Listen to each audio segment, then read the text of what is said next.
What is up, RotoGrinders? Dean here, Dean7904. That is your daily fantasy handle. Hopefully, we'll see that on top of some Fanduel contests. Oh, I'm hearing myself talk, and I had the YouTube link open. You know, it's a Monday. I'm a little bit off my game. My apologies. But I don't know if you guys heard that or not, but I was rattled for a second. This is the start of 2+ hours of Mlb Dfs content going down tonight, taking you guys up to the wire. I see TJ in chat, and TJ says, maybe the most money ever combined on one show. Like, I know I'm certainly carrying my weight for sure. We got Head Choppers won $1 million a couple times. We got Andres won $1 million. We have in the bullpen warming up. You'll see him about an hour and a half. You got Dave Potts won a couple mil. You got Carty, also the producer, the curator, all those things of the bat and the blitz. Before we get into all that, is it the most money ever won? I don't know. It's pretty good. Yeah, it's pretty solid. But Andre, it was your birthday this weekend, yes? And I know we discussed it. Or is it you celebrate this weekend? It was this weekend, right? Yeah, it was yesterday. Went out, went to the Yankee game early in the day, had a good time, and got surprised with tickets for that, so it was great. And then which one, the walk-off homer? Or which game? Yeah, the walk-off home run in extra innings. 6-3 walk-off, Judge 3 on homer, right? That was good times. It was a good game overall. Great game actually. Then went out to dinner. Nothing really over the top, just low key with intimate, more so with my friends and family. So, and then I'm just feeling like a little bit sick because of my allergies, but life is life. And you're a gamer. You're showing up today. By the way, you beat. I don't know if you know this, but you're Yankees. Head Chopper's here too. Head Chopper, remind everybody who's your favorite team. Yesterday. Well, it's the Astros, of course. Just some people don't know that. I know that. I know you well enough, but then people probably watch the show. They're not really sure what your favorite team is. So defend. You got walked off twice by Judge. Oh, please. You threw a fraudulent no-hitter too, so good job. Give me a break. No, I think first of all, the regular season matters about as much as you cleaning that mustache to the Astros. It's not. It doesn't. You go to 5 straight ALCSs and you're just kind of sleepwalking through the regular season. So they pretty much dominated the Yankees, in the 4-game set. It took a couple of bullpen blow-ups to happen. But I also want to address something else, Dean. On Friday's show, I told you, after the Thursday walk-off, Verlander's going to be extra juiced up. Going to be a little bit juiced up and have his good stuff to he was probably a little upset at what happened the night before, and you guys laughed. You laughed when I said maybe Verlander can tick it up just a notch on his fastball. And I lo and behold, I'm looking at the stats here, and that was the highest he's averaged on his fastball all year long, 95.5 on an average. He was regularly hitting 97 in key moments. So, I mean, you guys laugh at me, but And it's not right. Are you looking at the strikeouts? He only had 3. What happened there? Dean, he is not a strikeout guy this year. I don't know if you watch baseball or not. He's changed his approach. He's pitched to contact now. We didn't say to start Verlander. I said he's gonna have something for these guys. He's gonna have maybe an extra, just a tick more on his fastball. And Carty, he just laughed. He was like a bellowing laugh too, man. Like he never heard nothing so funny as it. I couldn't believe it. Hey, you can save that thought. Carty's going to be on. You can laugh right back in his face and point to the scoreboard. He's going to be on in about 25 minutes or so. You remind us, Dean. Well, I'm not here to stir the drink. I kind of am. I do enjoy that, but I want to see how that goes down. You were just stirring the drink before. So don't tell me you're not here to stir the drink. I want to do it where it's not so obvious. And I think Dave kind of goofed on you a little bit as well. Yeah, he laughed, but I can accept it from him. Also, Dean. What do you mean a fraudulent no-hitter? The guy struck out 14 Yankees. He dominated. Christian Javier dominated him. So 7 innings. Congratulations. I mean, this Little League, the game ends after 7? Dean, it was a 9-inning no-hit. I don't know if you know what the definition of a no-hitter is. It's a team no-hitter, but it's 9 innings of no-hit baseball. That's what they did. Nobody's saying Christian. I haven't heard one person say Javier threw a no-hitter.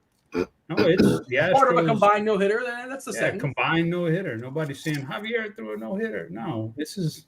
Come on, man. Quit trying to stir the drink, Andy Reid. Andre, it's not the same thing, right? A no-hitter, a 9-inning. It's not the same. I mean, I don't want to speak on it because I was really upset with that because I didn't think that was going to happen.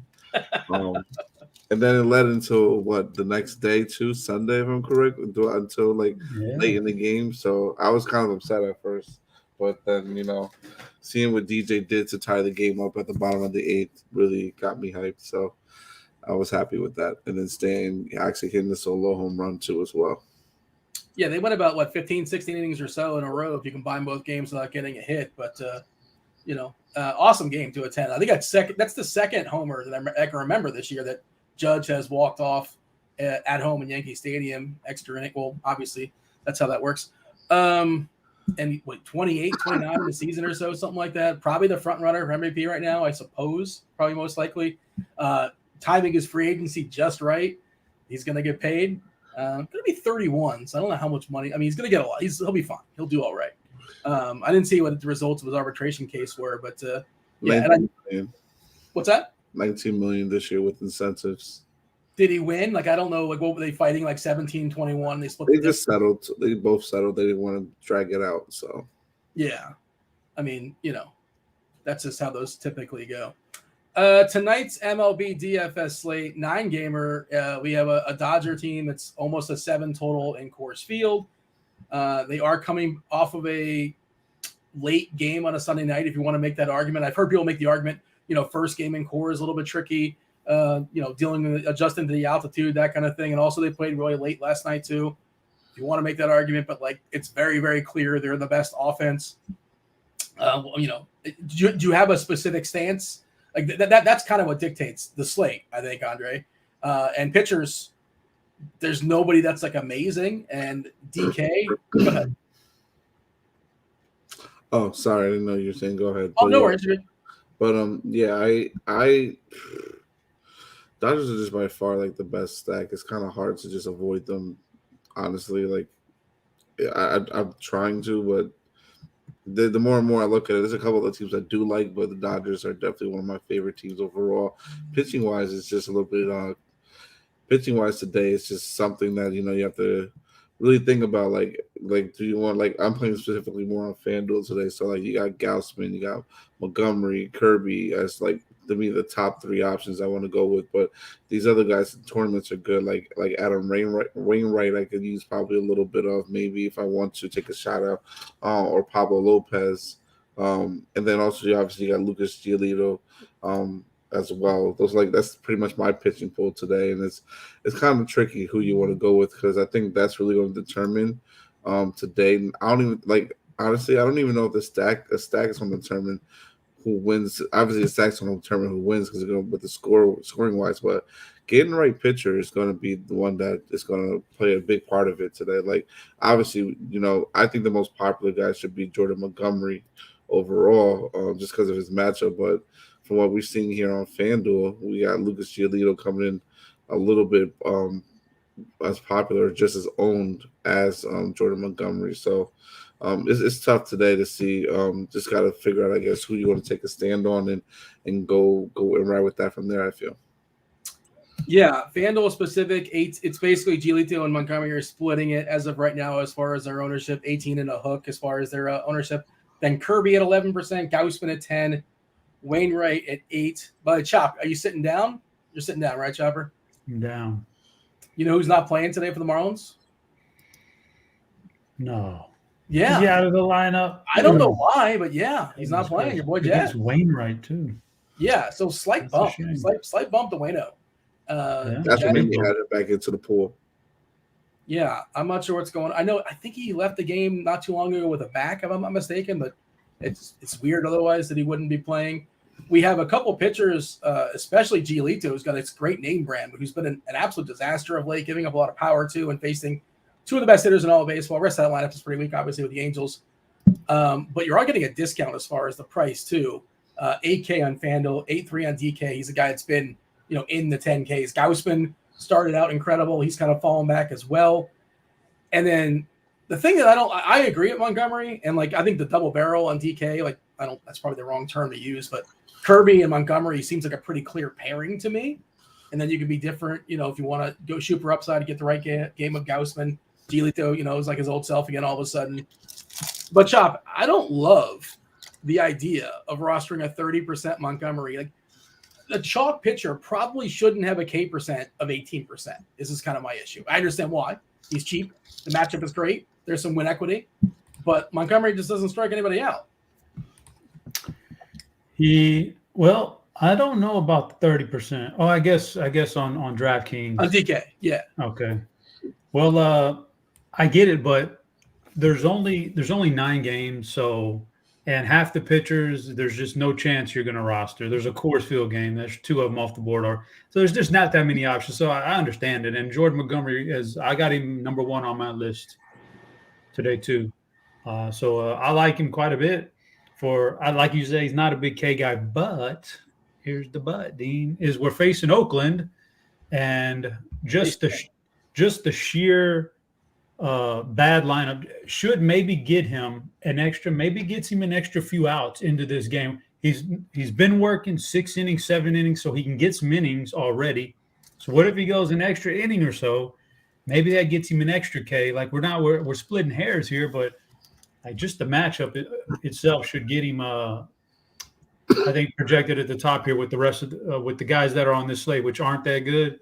Like looking up and down the confirmed Oakland lineup, there's a lot of strike. Maybe the high strikeout lineup he's facing is going to get him 1 extra K. Maybe getting an extra 3 outs, working into the 8th inning this time, gets him an extra K on top of that. So I just think based on the matchup and the other guys that are available tonight, I got Montgomery number 1. By the way, I see Chop's biggest apologist in chat, Kirk D's. Kirkwood accused me of stealing Dave's content. Cheese is good, which I read his article all the time and like kind of repackaging it.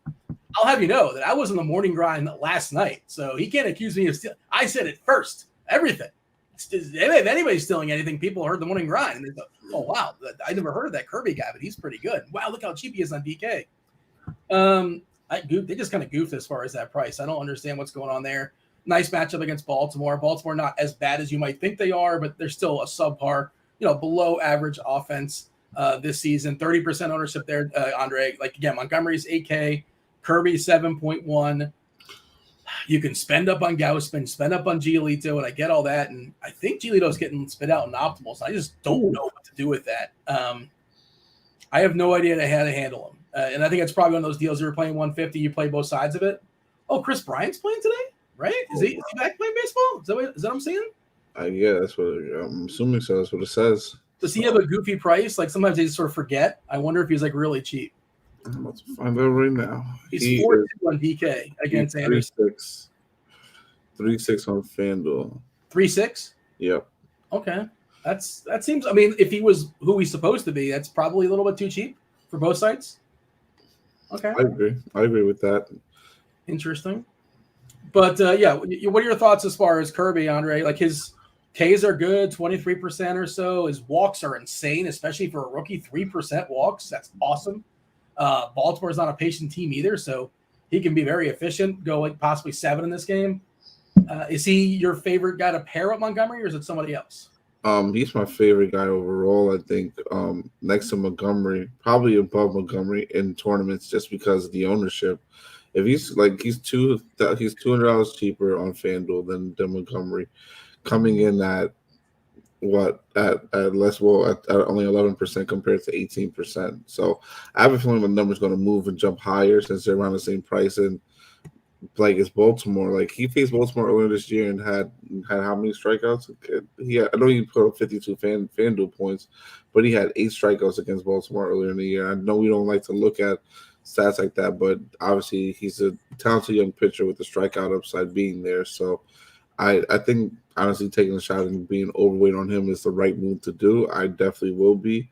I'll probably be a little bit underweight on Kevin Gausman. We're going against Boston. He's a good tournament play in my opinion, but like my first run when I just ran my lineups, he was coming up a lot. So I'm going to just make sure I get less exposure to him and try to put Kirby up there as like second or not 1A or 1B. Chop, I know you're a big BBP truther, which, by the way, don't get too excited. Somebody in chat just said that apparently Chris Bryant's got some BBP against Anderson. I don't know what it is. Maybe you're going to be on top. Maybe that's why he's coming back. He's been healthy the whole time. Like, oh, wait, Anderson's pitching? All right, here we go. Unleash. Is BDT a thing? No, wait. PVT, pitcher versus team. Is that a thing, Chop? Sure it is. It's a thing, except it's really not PVT. It's not pitcher versus team. It's got to be PVL, pitcher versus lineup. It depends on who's in the lineup. All right, I need to see all the guys going through there. Why, do you have somebody in mind, Dean? Are you just throwing that out there, or did you look at some numbers today? Oh no, well, I mean, I definitely look at some numbers today, but Andre was just talking about Kirby shutting down Baltimore. Would you not listen? Yeah, it's absolutely a thing. Absolutely, but you know, just whatever sample size it makes you feel comfortable, Dean. If it's one game, that's good too. You know, if he looked good against him, he looked good against him. That's all there is to it. And there's been guys like Wainwright who's been around for ages, and you can get a few more at bats in there. And I don't mind it. I'll look at that. I'll look at that too, Dean. Yeah, I think it's all the thing, Dean. Whatever helps you build a better lineup, go for it, man. I mean, I was just looking at it based on the one game. I get it, but there's 5 people in the lineup. That's like 20 and like 21 strikeout per strikeout rate or higher. So I like that as well. That as far as for the year, so that takes into consideration. I know he gives up hard contact to both sides of the plate, but I'm counting on the strikeouts being there, and also them being in Seattle to help out a little bit more. I'm with him. I got Kirby number 2 on this whole slate. Yeah, I think I got him 1, kind of 1 and 1A on Fanduel with Montgomery. I'm not sure which I'm going to play. I might just play the same lineup and just play, do it twice and just swap out the pitchers. Thinking about doing that as well. But wait, Derek in chat is saying, Kirk, your nickname is Swizzle. Do you know what's a swizzle? Chop's just like a potentially dangerous question to ask. What is that? What's a swizzle? We're gonna need him to elaborate on that. I've never heard Kirky called swizzle before. I don't know. Do you know what that is, Andre? I've never heard that slang before. I have no idea what that is. A mixed alcoholic drink, especially a frothy one. Oh, stirs the drink. I got you. That's what. Oh, now I get it. That's what's going on there. Yeah, because Kirkwood. Yeah, he's the straw that stirs. Let's call him Swizzle. Sure, why not? That'll work. Wow. Kirk, what even is Kirk Dees? Is that his last name? It's not his last name. What's the Dees? Gosh. Diesel, short for diesel, Dean. What? Diesel? Like a truck? Like the gas you put in a. Goodness gracious, Dean. Like he's like a D, like Shaq. Dean, the man isn't even on the show today, and you just can't keep his name out your mouth. Come on, man. I'm just so confused. That is the origin of Kirk Dees. I didn't know that. You're saying that like we're all supposed to know that. Of course, I'm an Astros fan. Of course, it's the D's for diesel. I don't know this. Yeah, Kirkwood, he seems outraged in chat. He's very upset. He'll be all right. All right, moving on. Chop, what's your official take as far as Giolito? Because I don't know what to do with him. I am. So I'm seeing the ownership looks to be very high today, and I don't. I kind of looked at him at first run through, and I was like, okay, he's okay. He's in an okay spot today, but something's not sitting right with me when we're looking at the good pitchers on the slate. Everybody's hovering like Jordan Montgomery's team total against him is a 3, a flat out 3, super low. Even George Kirby's getting below a 3.5, according to Vegas, which isn't the be all end all, but you get my point. Like all these guys are hovering around 3, 3.5, or even 4. Giolito's team total against him is like 4.7 right now. So there's something going on there. There's a red flag to me. I'm not as much on Giolito as the field tonight. So I get it. Just for the namesake, he's probably the best pitcher on the slate just based on name, but I don't like it. Something about it shouldn't fit. But then again, do we know if there's going to be any repercussions tonight for that game yesterday, the fight? Yeah, that's very important. That's very, very, very important. They usually take more than a day, and a lot of times players appeal. You're talking about the Seattle Angels thing, and I think it's probably more on the Seattle side. Like maybe Winker, he dropped the old Stone Cold double bird to the crowd. I don't know if you guys caught that. He probably gets suspended.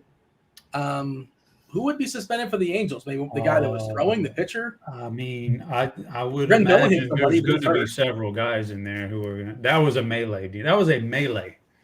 Yeah, I mean, come There's on. going to be It's a several. baseball. Baseball. It's mostly just hugging. There was a little more than normal, but there was, It was a lot more normal than that one. There was some facial contact there. I know Rendon is already hurt. He can't be suspended. He would definitely be suspended if he was eligible to be only hit suspended. this season. It hit some guy's face. Yeah.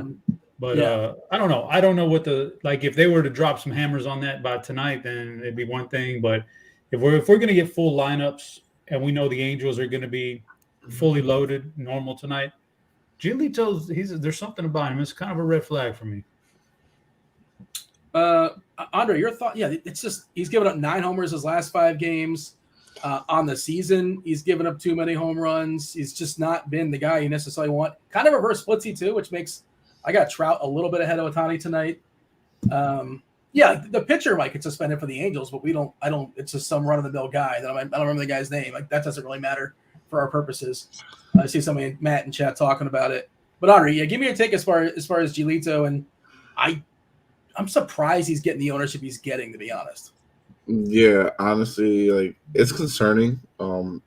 I do like the Angels a lot in this matchup. Just like just this year alone, he's only striking righties out at 21% compared to 37% on lefties that we have so far this year. So, I mean, and the Angels have been playing a lot better too. I like more so. There's honestly like the top half of the lineup, like Ward, Trout, Ohtani, Walsh. It's kind of funny. I know it was in Cheese's article, but I did not take that from Cheese's article. Actually, Careful, Kurt Dees is watching. I actually, I seriously though, I actually looked it up, and I actually like made my player pool before I even looked at Cheese's article today.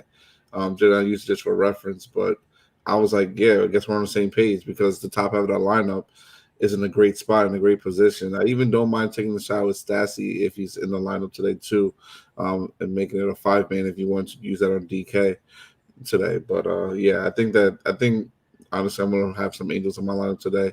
Not afraid of roster him, but I am going to play a little bit of Giolito, but I would be under the field compared to everybody else. Working our way down. Go ahead. Let's see. Working our way down as far as other pitching options. I mean, Martin Perez is an absolute magician. What is like 0.2 homers per 9 in the season? Just awesome. Gets a bunch of ground balls. Does not yield a lot of homers. His KC lineup without Sal Perez. They traded away Carlos Santana for what it's worth today. They did call up one of their bigger prospects, but apparently he's not playing, which seems weird. Maybe he's like a 2K guy, so stay tuned on him going forward. He got I can't remember the guy's name. Very Italian sounding name. That's all I got for you. You'll figure it out once you see his name in the lineup. Vinny. There you go. Yeah, that could have been a guess, but that's his name. Other pitchers, Chop, like for me, my pool was pretty thin. I like Lopez, but probably not getting to him. Cardinals are pretty good. They don't strike out a ton. Sonny Gray, his Ks are pretty good, so I'll give him that. But again, he's facing a tough matchup against Cleveland. Who else excites you? Who else is worth talking about? So my pool consists right now of 9 guys. I won't be playing all 9 guys. Some guys will get left out when I build, but I've got 9 guys who are adequate to take. You mentioned Sonny Gray. We've a little bit of Martin Perez we talked about.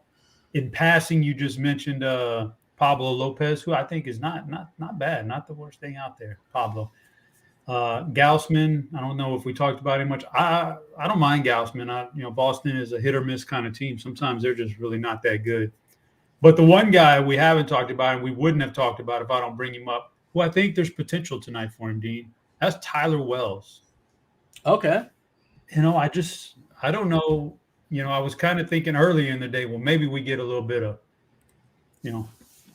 some backlash from yesterday's fight. Maybe Winker and Julio Rodriguez don't play tonight for some reason. I don't know, but I'm keeping my eye on it because I think he's already a pretty decent pitcher. Like, what is he? He's getting up there. He's climbing up in innings. Sometimes pretty decent at run prevention. Needs to improve his Ks a little bit more. But I think this could be a good matchup, especially if we get a guy or two sit out. For this team, even if we do, like Julio Rodriguez is a really good hitter, but he also strikes out a little bit over 28% of the time. So you got that going. Winker's the big one. If Winker were to miss, he did a lot of stuff yesterday. So maybe not even being, maybe not even being suspended. Maybe the Seattle says, just take a break tonight, pal. Maybe He's the guy because he doesn't strike out, and he probably is their best overall hitter. If he were to miss, I'd really like Tyler Wells, and that's kind of what I'm hoping for here. But there's a lot of strikeouts in the heart of that order right there, and Tyler Wells is not a terrible pitcher by the numbers. I think it's a for sure Winker gets suspended. It's just a matter of, does it happen tonight? And if it does he appeal? So I think it's unlikely he doesn't play. I mean, it probably goes into effect soon, but probably not tonight. We'll see. Stay tuned. Did you happen to see? Did you guys see the pizza story with Winker? Do you guys know about this? I did. Sounds interesting. Yeah, it was great. There was a woman on Twitter who, she called up a local pizza joint in Anaheim and sent a pizza via DoorDash to. She's a Mariners fan, and I think she does some kind of minor league stuff or like a beat stuff, or she's big in the minor leagues, whatever. She sent a pizza to the clubhouse for Jesse Winker, and the dude actually like came through, like the DoorDash guy or whatever product it was. And he got Jesse Winker, like came out on Twitter or just came out and said, yes, I got the pizza. It was fabulous. And then like now everybody, all the Mariner fans are like throwing the DoorDash guy a bunch of money on Venmo. It turned it into a nice little story. It's nice. I enjoyed it. Well, I wonder how many pizzas are going to get sent to clubhouses now. It might be too much, Dean. We might be wasting food out there. It's just, sometimes social media can be good. It was just a cool thing that happened through social media, like every once in a while. It's like, oh, this is a nice little story. But you're right.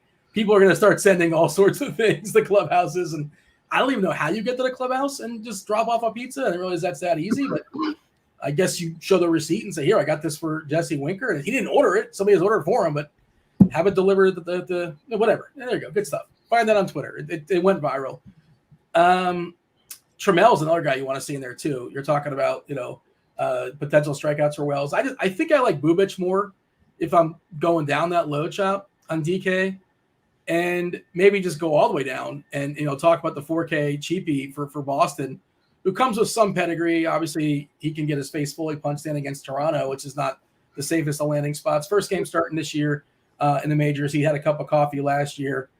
Do you have any interest in that guy, Chop? I don't know if you're playing DK or Fanduel, if you're playing enough lineups, but if you want to fully open up salary, I don't think it's the worst idea to play Seabold, but I'm probably not doing it. I'm not making enough lineups. I'm probably not doing it, Dean, but we do have Naked HD in chat saying that you are actually a content thief, Dean, that you're still in. You're saying Naked HD, who literally stole the handle from somebody else. Just Jesus' article. Naked HD says you are stealing certain clips and uploading them to your own private device, Dean. The hypocrisy of Naked HD.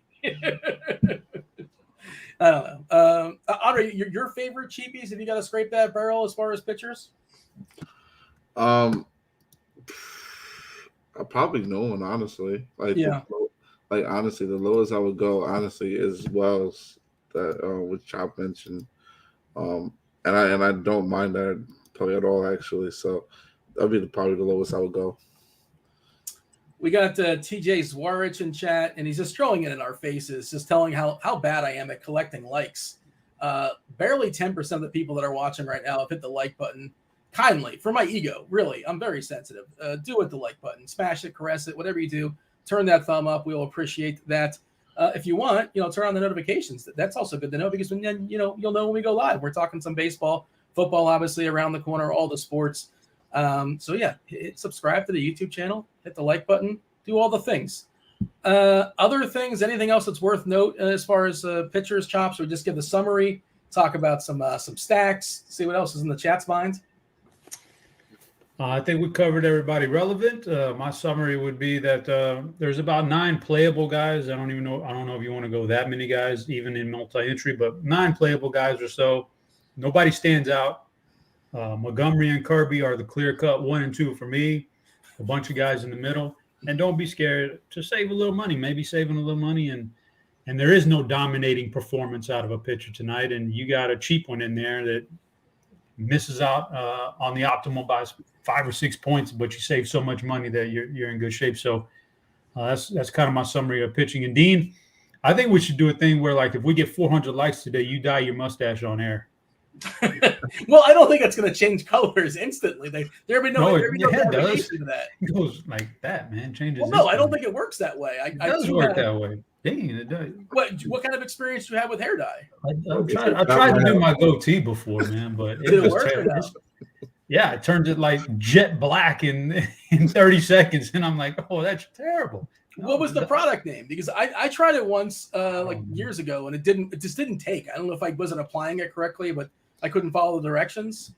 Not that we're sponsored by anybody. I don't know, Dean. Just regular stuff. Maybe I got like the dollar store, like the bootleg version, just for dudes or something. I don't know, but didn't work out for me. You got any experience in this, Andre? No, I don't. I have a couple little gray hairs that's coming in, but nothing major. So, somebody in chat was asking, how old did you want to share? How old you turned on your birthday? I turned 32. Yeah, what would you have set the over under at, Chop? I probably would have went on 30. You'd probably win what? I would have went 30. I think I would have went 30. I mean, 30 and a half. Well, I don't know what I would have said, but 32 sounds about right. Well, it is right. He just said it. No, it's not necessarily always right. Like, how old are you, Dean? Oh, man. Because with that mustache, no offense here. How old do I look? But you might pass for a 50-year-old guy right now. Yeah, with the mustache, probably. I guess so. There is a wrong answer to this. So I've always had like this baby face. I've always looked like maybe 5-10 years younger than I actually am. But I've flown right past that. Now I've gone the other direction. But yeah, I'm curious how. Where's our producer Devin? Can we now's the time to pull up the Mean Dean bodybuilder shots from back in the day. Oh, I gotta dig that up. Please do. You should have that on cue, man. Oh no. By the way, Seattle lineup is out and it's standard. Crawford, J-Rod, Winker, Suarez, Trammell, Raleigh, J-Up, Frazier, and Dylan Moore. Trevor Larnach to undergo core surgery. He's going to be out for 6 weeks for what it's worth as far as Minnesota. So what Chop was talking about, if you're watching the show and you think I'm a big old dope, and it's like, man, this guy, I want to take his money. Well, here's what you can do. We're going to be running this contest. I'm doing it about once a week. We'll see how popular it may or may not be if people want to do it. But we give away RG Premium all the time, hitting the little bell there, the party popper. In the Discord channel, we do that on occasion. In the live stream chat channel, RotoGrinders.com/Discord. Devin runs that on occasion. But Chop, we're gonna have hashtag Beat Mean Dean. It's one way to you can submit it. If you could be as aggressive as you want to be, as playful as you want to be about it. But I'm gonna handpick my opponents. Challenge me, take me on in a head-to-head contest. That's it. I'll Fanduel, DK, whatever you want to do. I'm happy to roll with that as well. And I will select one person a week, and just all you got to do is beat me. You beat me. You get 1 week free RG Premium, not just baseball. You get access to all the tools. You get the article that Kirk Dees likes to steal from. Get Dave Potts' article. You get the rankings. You can see the stackings. Kirk Dees can challenge me for all I care. He's got premium anyway, so I don't really necessarily want to take on Kirk Dees in the head-to-head. That seems like a terrible idea, but you know what I'm saying. Feel free to find me on Twitter. I'm gonna tweet it out soon enough, and RG, social's gonna get behind it and everything. But 1 week free, RG Premium. Just beat me. If you can make a video, that'll probably jump you right to the top. Challenge me out in a video. Challenge me out in a tweet as well. And we're thinking maybe if it's good enough, if interesting enough, somebody will come on the show. We can banter for a minute or so and talk a little smack, like old school, WWE promo or something like that. Chopper, I'm sure you know about that. We'll see. Just a fun way to get yourself 1 week free of RG Premium. Andre, your summary as far as, if I just mush everything too, just play the guys that I'm mushing. If you think the mush is real, do that. Have at it. Andre, give me your summary as far as pitchers. Sorry, hold on. Let me get back to it. So my summary is just be overweight on a guy like Kirby, compared to the field, I would say, but also play Montgomery a lot too as well. I like Chop's call taking a chance on Tyler Wells. So honestly, he made me just add some Tyler Wells to my player pool. So I'll be obviously easily overweight on him. Just play those guys mainly. Don't be afraid to leave a little salary on the table and go out there and get the win. I like Gausman. I'll probably be but And I said I'll be probably under the field on him just because of a couple of performances he had was not that great up to the expectations I at least I expect from him. But I still think he's in a good position to against Boston and can perform well. In chat, Joe Adomo says, Dean, you want the smoke? Yeah, I want the smoke. I thought it was pretty clear. Come at me. I'm standing right here. Challenge me. Ooh. You take me down. You beat me. You get yourself 1 week free of RG Premium. Dean, I think you should do this every day. Just do it every day. Just do a head-to-head every single day. And the other thing is, I'm kind of rusty right now with cash. I haven't been playing as much cash nearly as I mean, historically, I never really cash slam and all that kind of stuff, but I've mostly been playing, my main lineups. Every once in a while I'll dip my toes, but cash is something I've kind of faded away from. But I mostly focus on like single entry, 3-entry stuff, but we'll see how popular it is, but for now we're going to do it once a week. But yeah, I mean, Joe, that's not going to work though. You got to hit me on Twitter. You got to, at me, #BeatMeanDean, and then, at RotoGrinders and all that. And we'll pick somebody out of there. But, that's the start. I want the smoke. I thought it was very, very clear. Bring the smoke, the rock GIF, whatever GIF you want to use, bring it. Let's do it. Let's have a good time. And if you beat me, congratulations. You get on the Dean's list and you get yourself 1 week free of RG Premium. I see a question in here in chat as far as hitters, and this is kind of a good starting point, Chopper. Jason Garnett's asking, is fading the well, anything's possible, Jason Garnett. Is fading the Dodgers tonight a death wish? That's a serious question. And it's baseball, right, Chop? No matter how amazing the spot looks, of course you could fade the Dodgers. Now, if you're running 150, I don't think you should do that. If you're playing just one lineup, of course you can fade the Dodgers. How would you answer that question, Chop? Is it a death wish? I mean, I don't have the crystal ball to see into the future, so I really don't know. But before the game start, looking at the situation, to say how you're going to fade the entire Dodgers lineup and not play a single Dodgers hitter seems like it's not a great call to me. Even with the chalk being what it is, sometimes I'll just eat the chalk like this and make it a 4-on-4. I don't care, man. There's a pretty good chance that, or 5-on-5, whatever the case may be, there's a pretty good chance that there's a couple of these Dodgers that are going to have big games tonight. So I'm not going to fade the whole thing. No, I think that's a little bit much. So I see the chat. We're almost there. We're talking about beat Mean Dean. And by the way, we're only calling it that because it rhymes. It's just the rhyme scheme. I kind of agreed to that. Yeah, sure. Beat Mean Dean. Sure, that's fine. Kirkwood thinks it's beat Meat Dean. No, that's a little bit different. That's a different hashtag. And TJ thinks it's beat Dean Meat. And again, those aren't going to work. I'm not going to find those. That's a different part of Twitter. But let's try to get it correct. Or you can just at me, whatever. We'll figure it out. But yeah, hashtag beat. Now I have to think about it now because my mind has been tainted by the chat. Hashtag beat Mean Dean is how we get there. What is your thought, Andre, as far as how you're going to handle the Dodgers tonight? Of course, almost a 7 total. Yeah, their lineup takes a bit of a hit with the absence of bets, but it's pretty clear pre-flop before the game starts that they're the best offense. That doesn't necessarily mean I'll take the field against them if that was possible. Not possible. You know what I mean? Just play them like this. It's like they're just in too good of a spot against Cole to not play them. I can't even just say anything else. I just play them. Play them and just play more of them, play a lot of them. But use your secondary stack to get different. There's a lot of other teams here, and I don't even mind taking the team on the opposite side in Colorado, and go with the Rockies a little bit too as well. So, I mean, that's going to be probably popular, but probably not as popular as some other teams. But there's a couple other games, so I think that that can probably be good as secondary stacks and also good as a primary stack that can overtake the Dodgers a little bit here, obviously like the Yankees.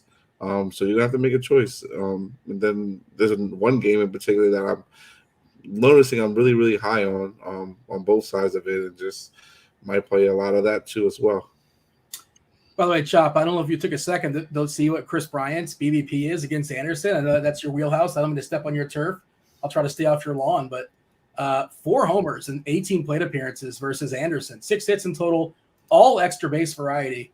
2 doubles, 4 dongs. He's back in the lineup. That enhances the Colorado lineup if nothing else, forgetting BBP aside. But there you go. Chop, are you excited? Did I hear a bang on the table? What's going on over there as far as your take as far as Chris Bryant? Does that move the needle for the Rockies for you? For the Rockies, no. I expect somebody or a couple of guys to do fair against Tyler Anderson anyway. But I'm glad. Well, it moves the needle because I didn't have a BVP pick of the day because there just wasn't enough good stuff going on. But now I do because Chris Bryant. Those are some overwhelming numbers. So I like that.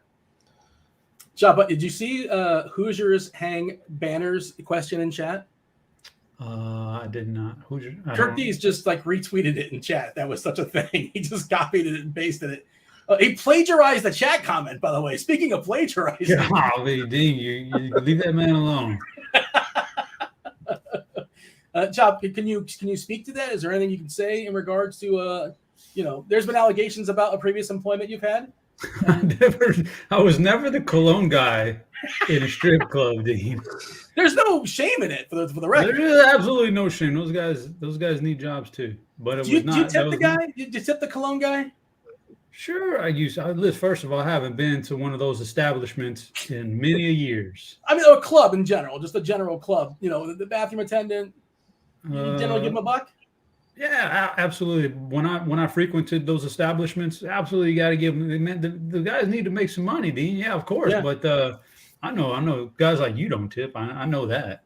No, for starters, I do not. I worked in the service industry for years. Actually, you did as well. The two of us. I know you worked in the restaurants industry for a while. The Bear, by the way, a show on FX. It kind of circles around that. 8 episodes. You can fly right on through it. One of the main characters from Shameless is a main character in this show. It's good. I recommend it. You might like it if you like the restaurant industry. But I'm venting. I'm an over tipper. I will say sometimes if I'm not taking your stick of gum, if I'm not taking a shot of your cologne, I might not. And who carries dollars is the other point. Like I don't carry, and I'm not going to give you a 5. You're not getting a 5. Okay, first of all, Dean, you're talking about today, 2022. But for a long time back in the day, we didn't have the debit cards and the credit cards like we do today. Everything was about cash, cold hard cash. So, you used to always carry. Kirkwood says, "How much did I pull on a shift?" All right, clarify this. I was not a Cologne guy in the strip club bathroom. For a brief period of time, I did work at an establishment like that. It was a down out in East Texas. Like a bar back? What were you doing? East Texas. It was East Texas. It was a fully nude establishment. Of course, that's how it is in Texas. We already know. Yeah. So when you get outside the city limits of one of those towns, you can do whatever you want. So that's what they.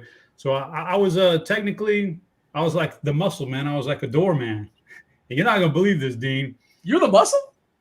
Now, there was much bigger guy. I was just there because the owner, I guess he thought I was his friend. He really.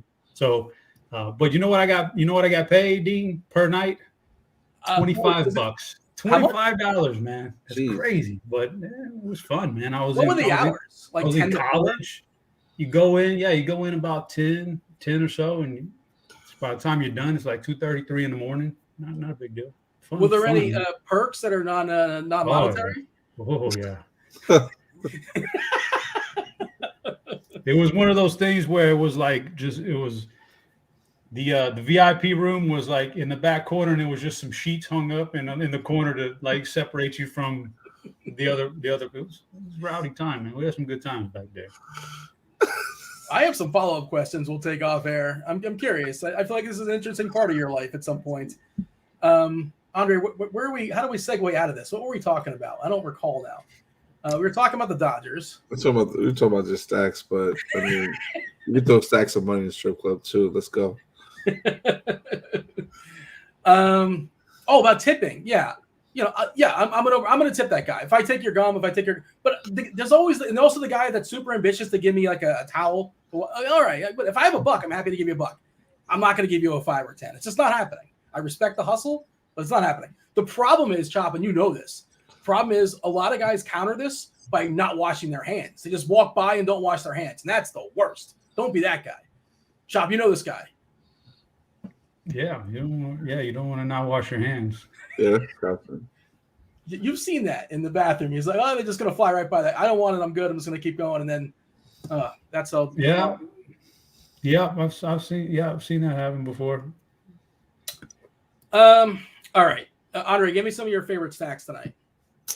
So, I was actually just trying to finalize that right now, actually. So it's a good thing. Like, Dodgers are clearly going to be the number one stack for me. I like the Yankees a lot too, as well, going against Blackburn here in New York. And the weather, according to Weather Edge, has the winds blowing out, if I'm correct, out towards center field. So like I think that's going to help the Yankees hit a little bit more home runs, even though Blackburn, is a decent pitcher. And I do like both sides of this Washington Pittsburgh game. That's like the game I'm probably like the second highest on, besides the Dodgers game. I always had like Coors as well, coming in probably as number 5. But yeah, that would probably round out my top 5 for sure. But there's other teams I do like today too as well. If you look at our consensus value rankings, myself and Chop partook in it, as well as Tuttle and Dave Potts. Dodgers number 1 across the board as far as best stacks. No surprise there. Pittsburgh number 2. And I feel like that's in part, they're getting a nice ballpark bump, obviously, but I think it's in part how cheap they are. I got them 3rd, but basically 2 and 2A. Then Toronto, then Colorado, then the Angels, Minnesota. Only one person ranked the Yankees. That was Chop. He's right here. And yeah, people aren't going to play him. And I saw somebody in the chat asking about that. They're not playing the Yankees today. Blackburn has a skill. He's got one legit skill. He gets ground balls. So we'll give him that. But he's not amazing. He's fine. Washington, Texas kind of rounds it out. A little bit of shout out there. One person guys, Texas. Chop, talk about the Yankees, because they're going to be pretty much non-existent here, and you got them as your second favorite stack, and I assume that has something to do with it because nobody's playing them. No, I just really liked them. I didn't even know the ownership when I did it this morning. So I would say, you want me to rank my top 5, Dean? Is that what it is? Well, I mean, I'm looking right at it, but like everybody doesn't. Well, I need to adjust it probably, but right now I'm looking at the Dodgers number 1. I'll eat the chalk. The Yankees I really like. I mean, they're at home. Blackburn is nothing special. This lineup can hit home runs. I mean, I'm okay. And at what point does Blackburn get booted out of this game too? Like, are we going to get 4 or 5 full innings against a very marginal bullpen? Like, I'm down with that. I like Toronto against Boston. It's just a high-powered all. I know this guy comes with a little bit of pedigree, but I'm okay with that. Did I rank Pittsburgh? Because I like Pittsburgh number 4. You got them 5, but Okay. they're in the mix, and collectively, again, they're falling too. They're second as a consensus. I like Pittsburgh against Fetty. Like when I look at these teams against bad pitching, Fetty or Washington or whoever else you want to say, like at least want some kind of dynamic pieces in my stack, and Pittsburgh has them with Key Brian Hayes and O'Neal Cruz. They've got some guys who can get some things done. Washington has one guy. Like, I don't want to stack Washington. If I want to take Washington offense, I just roster Juan Soto and that's it. There's just not enough there for me. So, and then my number 5 was Colorado against Tyler Anderson, even though I think Tyler Anderson is okay. I think he's had like plenty of experience in Coors Field, like 43 starts there or something like that. But yeah, I think a couple of these righties get to him, so he'll hold his own, and that's why I like the Dodgers to win this, even though they're big on the money line. That's why I put them on a parlay.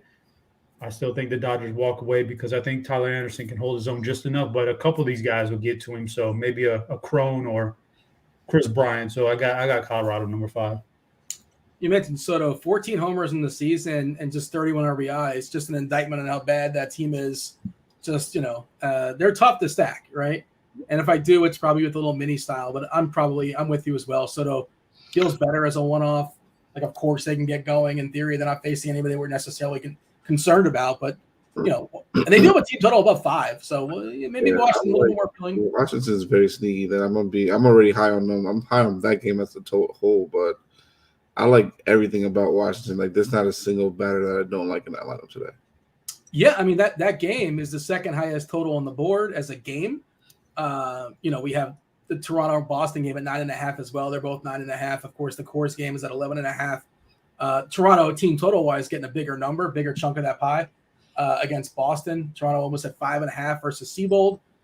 Basically split down the middle. Well, no, more of a lean to Washington, which, again, if Pittsburgh is going to be more interesting from a DFS perspective, and part of it is because of price, but it's interesting, like you say, Andre, Washington almost has almost one run more projected, which is surprising, to be honest, for me. Yeah, very. And I know it's going to be mainly a bullpen game, but just from top to bottom, Hernandez, Soto, Bell, Cruz, Garcia, Ruiz. If you want to just take that top six right there, can hit really, really well.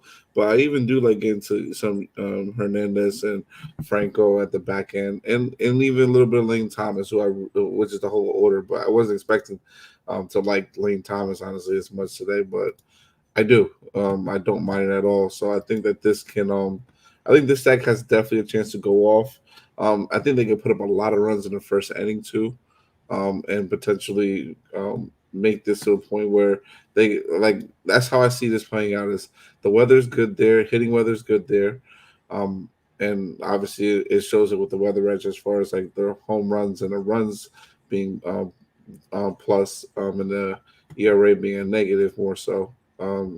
But I just feel like this team as a whole, if they get going in the first inning and can literally put up like 5 or 6 runs, which I wouldn't be surprised. So I'm just going to ride with them. I'm going to have them probably as my third, maybe fourth highest owned stack tonight and just see what happens. I'm trying to see, do we know who the long man for Pittsburgh is going to be? It doesn't seem like there is a clear and obvious one. They haven't. I don't think they've said it. I haven't seen it yet, at least. Yeah, I'm looking at their bullpen, and there's no clear guy. Like DeYoung pitched a couple days ago, 30 pitches. Crow threw 21 on Saturday, 42 on Thursday. I don't know who. It might just be pieced together, and there might be somebody else that I'm not aware of. Or maybe one of their starters that's going to come after the reliever. But fair assumption they're probably not going to be very good. We're going to go around the horn, give our fair plays position by position. We'll do that in a second. Do you want to mention? You don't want to mess with that. You don't want to play DFS at all tonight. You don't want to decide, what am I supposed to do? Am I supposed to stack the Dodgers? Do I fade the Dodgers? You don't have to do either one. You don't have to mess with that. You don't want to play against Andre. You don't want to play against myself. You don't want to play against Chop. Go to Stat Hero. Stat Hero is a unique fantasy sports platform that allows users to compete against the house. You're not playing against Chop. You're not playing against Andre or myself or anybody hanging out in chat. Kirk D is not going to take you on. You participate in a head-to-head style contest for Stat Hero. They're going to provide a lineup, and then you have to beat that lineup. It's as simple as that. Pick'em style contest. If that's wetting your whistle, you want to make yourself a nice little deposit. We got the RG bonus. It's Grinders, GRINDERS, 50% deposit bonus up to $250. Again, use the promo code Grinders at Stat Hero. And since we're here, do want to mention again, we're fully ramped up as far as best ball season. Check out Spike Week, spikeweek.com. If you like your best ball content for any sport, of course, right now, you can't not miss it on the old Twitter. It's all over the place as far as football season. We're 75 days away until the season officially starts. We got best ball kits for football, baseball, basketball, NFL playoffs when that's a thing, basketball playoffs when that's a thing, golf as well. You get access to Spike Week's best ball tools, including the ADP tools. Draft IQ will help you track your exposure across all your drafts as well. So do check out spikeweek.com. All right, Andre, kick us off as far as I need some water. I said a lot of words. Start us off as far as catchers. Who's catching? Well, I didn't mean to do that. Who do you like as far as catcher tonight? Obviously, the number one option we already know in cash and in general, it's going to be Will Smith on this slate going against Cole. He's probably going to home run tonight. Let's be honest about that. His ISO is crazy against him. But I like getting to guys like Gary Sanchez today, Mitch Garver. At low ownership, even Ryan Jeffers in the back half of the Minnesota lineup today. There's the guys that I don't mind taking a shot on today as well. Other guys I do kind of like a little bit, I'm going to have a little bit of exposure to. MJ Melendez. I don't mind Jose Trevino in a Yankee stack. Thank you. I'm the person owning stack buttons for him. But then even a guy like Michael Perez too as well. Chop, who wets your whistle as far as catchers tonight? Hey, I saw you wet your whistle in the chat, so I was. You said you had your whistle wet first. That's why I was. I think I was just thirsty, and subconsciously that's what I said. But yeah. I mean, you know, it's a phrase, right? You've heard this before. Yes, I've heard it before. I know in Texas you got your own bunch of sayings, so maybe it hasn't hit Texas yet. But no, I've heard it, Dean, but just I think your context is a little different, probably. I used it appropriately. Will Smith is obviously the number one guy, like Dre said. I like Mitch Garver also against Bubic if you're not playing Bubic or Bubic. And also, Dean, I know for a fact Alejandro Kirk wets your whistle. Oh yeah, and I think he's playing. Like he's become maybe a top 3 or 4 offensive catcher in the game right now. I don't know. He might be the new CEO of Team Girth. He might overthrow a Vogelbach. If there's a vote today, I think it might be Kirk. He is a specimen, man, out there, and so he's a husky fella. I mean, he's batting cleanup, and he's a catcher, and he just rakes. So, what's his nickname? You gave him a nickname, didn't you? It's not. We'll get booted off of YouTube for a while. We don't want to get suspended. Kirkwood just dropped it in chat. Spoiler.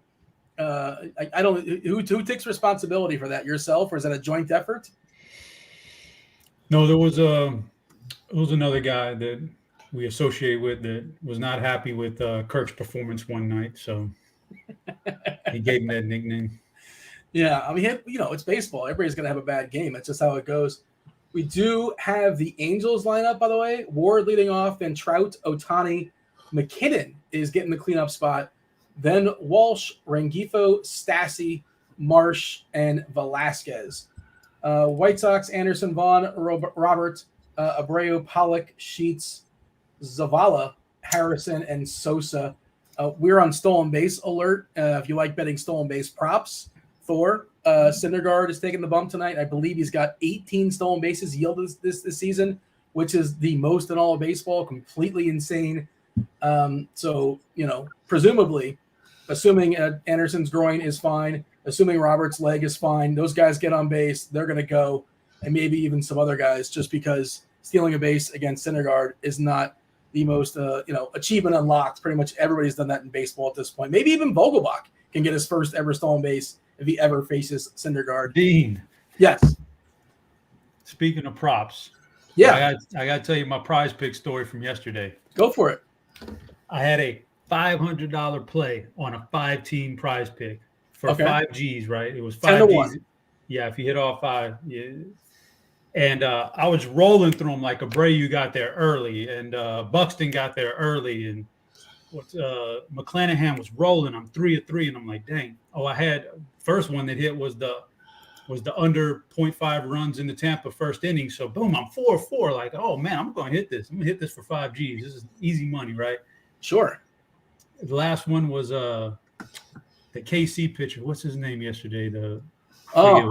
I had him in one of my best teams, actually. And, if you didn't put the first 2 pitchers, you were in a lot of trouble, obviously, because it was McClanahan. Yeah. And it was. So I had him, but he was there because you get quality starts. So I'm like, just don't bring him out for the 7th inning. Just don't bring him out for the 7th inning. Let him get there because he's got a quality start now. And I'm going to hit 28. Prize was 27.5. They brought him out. He gave up 2 runs, so he didn't get the quality start. So now I'm back down to 21 points, and I'm dead meat, right? Like, that's it for that. Then something happened, and I want to say the Royals took the lead or something, and they brought him out for 1 extra inning. The win equity would have put him at 27, so I was still dead. So I needed him to come back out there, and he got the first out, and I'm like, that's 28. If he leaves now, or if he just has a clean inning, I'm gonna get the 5 Gs. Yeah.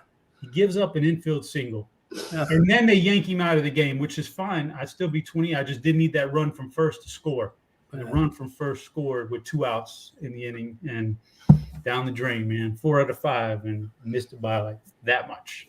When Terrible. will two-time millionaire head chopper ever catch a break? You know what I'm saying? Man. This is ridiculous. Ridiculous. But you know what? what? You want a 2x, right? You get like 2x if you hit 4 out of 5? Yeah. You get Which is still like it's fine, but like that's not, life has bad expectations. You were expecting 10x. So yeah, I wanted it, man. I needed it. But tonight I think I'm glancing. I think we got all the lineups in. I think we're fully loaded on the lineups. We don't have to worry about nothing. Yeah, and as far as the Angels and the Mariners, whatever suspensions, I wouldn't imagine anything goofy happens now, but maybe going forward tomorrow or something like that. Winker, the flirter, is back in the lineup tonight after getting ejected yesterday. Good to go. We're monitoring him as a potential guy that gets hit with a suspension. Probably happens, but also does not affect tonight. Chop today, first base. I think it's pretty clear, right? You're spending up on Fab Five Freddy. You're spending up maybe on Vladdy, or you're spending down on the aforementioned Daniel Vogelbach, the Team Girth legend. Spend all the way up, spend all the way down. For me, that's the clear path. One of those two. Of course, there's stuff in the middle we can talk about. Where are you at as far as first? I mean, Freeman is number one. You could probably put the Dodgers, whatever position they're at that position, you can have that guy number one. Freeman at first is that guy.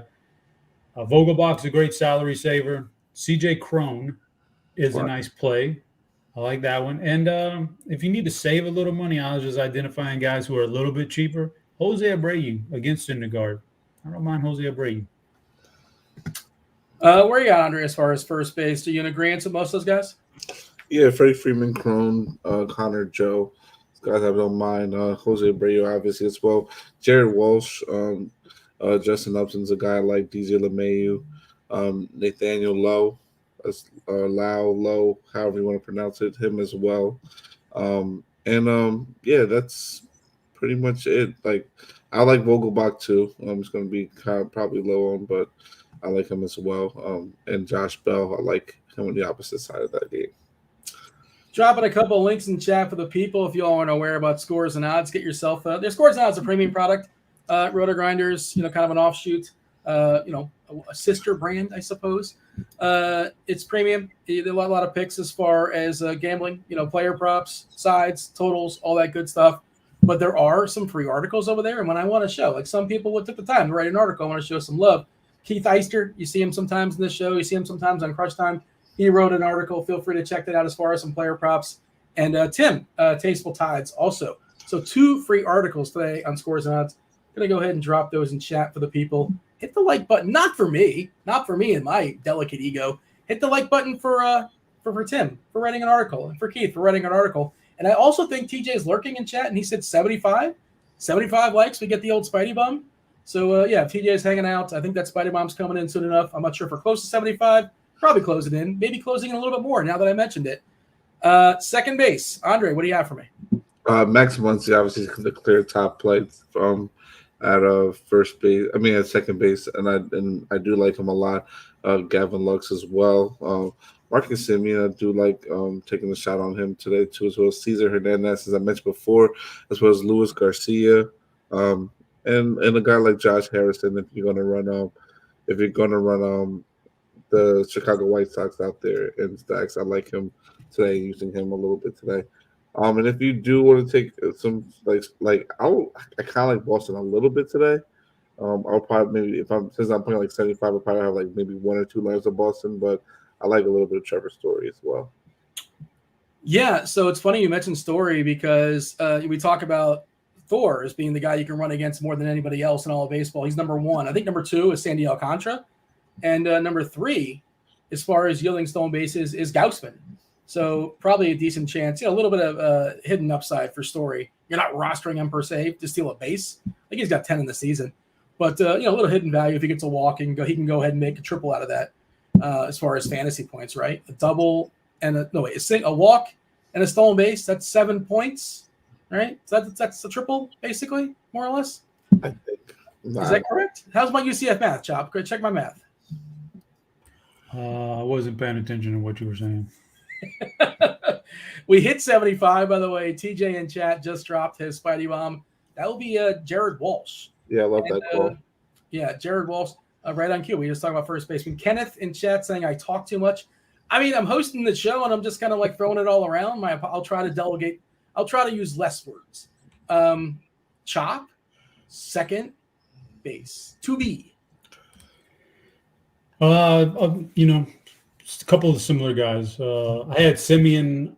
I tried to put Simeon up at the top of the list over Muncie just because I didn't want to have so many Dodgers up there. But those are my 1-2 right there. Pretty easy. And then the third guy I would bring into the mix is Whit Merrifield. So he's a guy that'll save you a little bit of money and get you a little bit different at this position if you wanted to. Whit Merrifield is a guy kind of, I don't know, Dean, wet your whistle with a little Merrifield. He's been wetting something because he's been terrible this year. Merrifield, he's been a disaster. I think it's WRC plus. I saw somebody put this on Twitter the other day. It's like 65, which if you understand that stat, it means he's 35% worse. Yeah, his WRC plus in the season is 65, meaning he's 35% worse than the average player this season, which is a disaster. So maybe he ought to try wetting something else. I don't know. I don't know if that's a mush play or not. Historically, good power, some speed as well. He's getting up there in age, but it does not excite me. And as you were saying him, I was looking at Muncie. Muncie, I think, is he hurting? How will we know, right? But his average exit velocity this season, it's in the 25th percentile, which, again, terrible. That's a disaster. Hard hit percentage of 44, whatever. He walks a lot. He's the 100th percentile in walks. Do you want walks, Chop? You get excited about walks? Muncie is we've talked about this before, Dean. He missed the playoffs last year at the end of the playoffs, the most important games of the year, because he broke his wrist. Like, I don't think he recovered from that, right? I don't think he recovered from that. I can look over, and I know all those numbers are. I thought for sure you were going to make a joke, by the way, with that. You just kept going through. Go ahead. No, literally, you could look at his games this year. I mean, he's probably had 5 good games fantasy-wise where you go, yeah, he paid off tonight. Otherwise, it's been bad. I don't think he's over that wrist injury from last year. And you talked about a guy getting old. Muncie's not no spring chicken, I don't think. Look that up for me, Dean. How old is Muncie's got to be probably 30 years old. Well, it's weird because Muncie looks about 34. He was thrown away by the A's. He was DFA by the A's at 28, 29. And he had this resurgence, but he's probably 31, 32. And then that's we'll set the over. Let's set it at 31. How about that? What side are you on that? I mean, I'm going to say, the guy looks more than that, but just for the sake of he's a professional athlete, I'll say he's on the underside of that. But he looks like he's about 10 years older than that. It turned out to be a trick question. I won both Showcase Showdowns. He actually is 31. I binked it. It was an elbow injury, according to chat, not a wrist, for what it's worth. John says I cannot look at Dean and not think of the Lorax. I'm going to have to Google the Lorax. Whoa. I don't know who that is. Whoa, that's rude. Andre, did you have a take as far as Muncie? I don't know if we know I feel like he's probably hurting. I don't know. I don't know, but it has been disappointing because when I look at his stats and try and pick home runs, and he has potential almost every single night to be one of these top home run hitters, and it's just not going that way this year for him. So maybe he is hurting a little bit, or maybe, like you said, not fully recovered from that wrist injury, or he's just working his way back instead of going through rehab in a minors, which he should. But it is what it is. I like him still for a home run tonight, obviously based on the numbers, but it's still a risk that he might not hit it. But I think he's still a good play overall. I just Googled the Lorax. Yeah. Dr. Seuss, not my wheelhouse. You're not going to be surprised to hear that. I was not aware of this character, but okay. That is pretty impressive what's going on in his face. Kirkwood calling FF Muncie is what he's going with there in chat. And Jason in chat says that I have no pants on currently, only a bright yellow adult diaper and adult socks. And that reminds me to subscribe to my OnlyFans. Feel free to check that out. You'll get the link in my Twitter account. Andre, what do you have as far as third base? Oh, God. Shout out to Jason. Hold on. Let me just get the Chop, third base. What do you got as far as third, Chop? I can't talk too much. I got to hand it off to somebody else. I've already hit capacity. of wedding whistles all around the world. Dean's only fan. Damn. Driving the it's traffic. classy, for the record. Okay. Or are you one of those classy OnlyFans? You don't do full nudity. You It's just good give us days. a little lingerie, just a little teaser. Yep, this is a little teaser. A little teaser, man. That's how you keep them coming back for the money. You tease them, and they think they're gonna get the full disco show here in a little bit, but no, you just keep on teasing them. But Chris Bryant's got the BVP at third base. We'll go with him.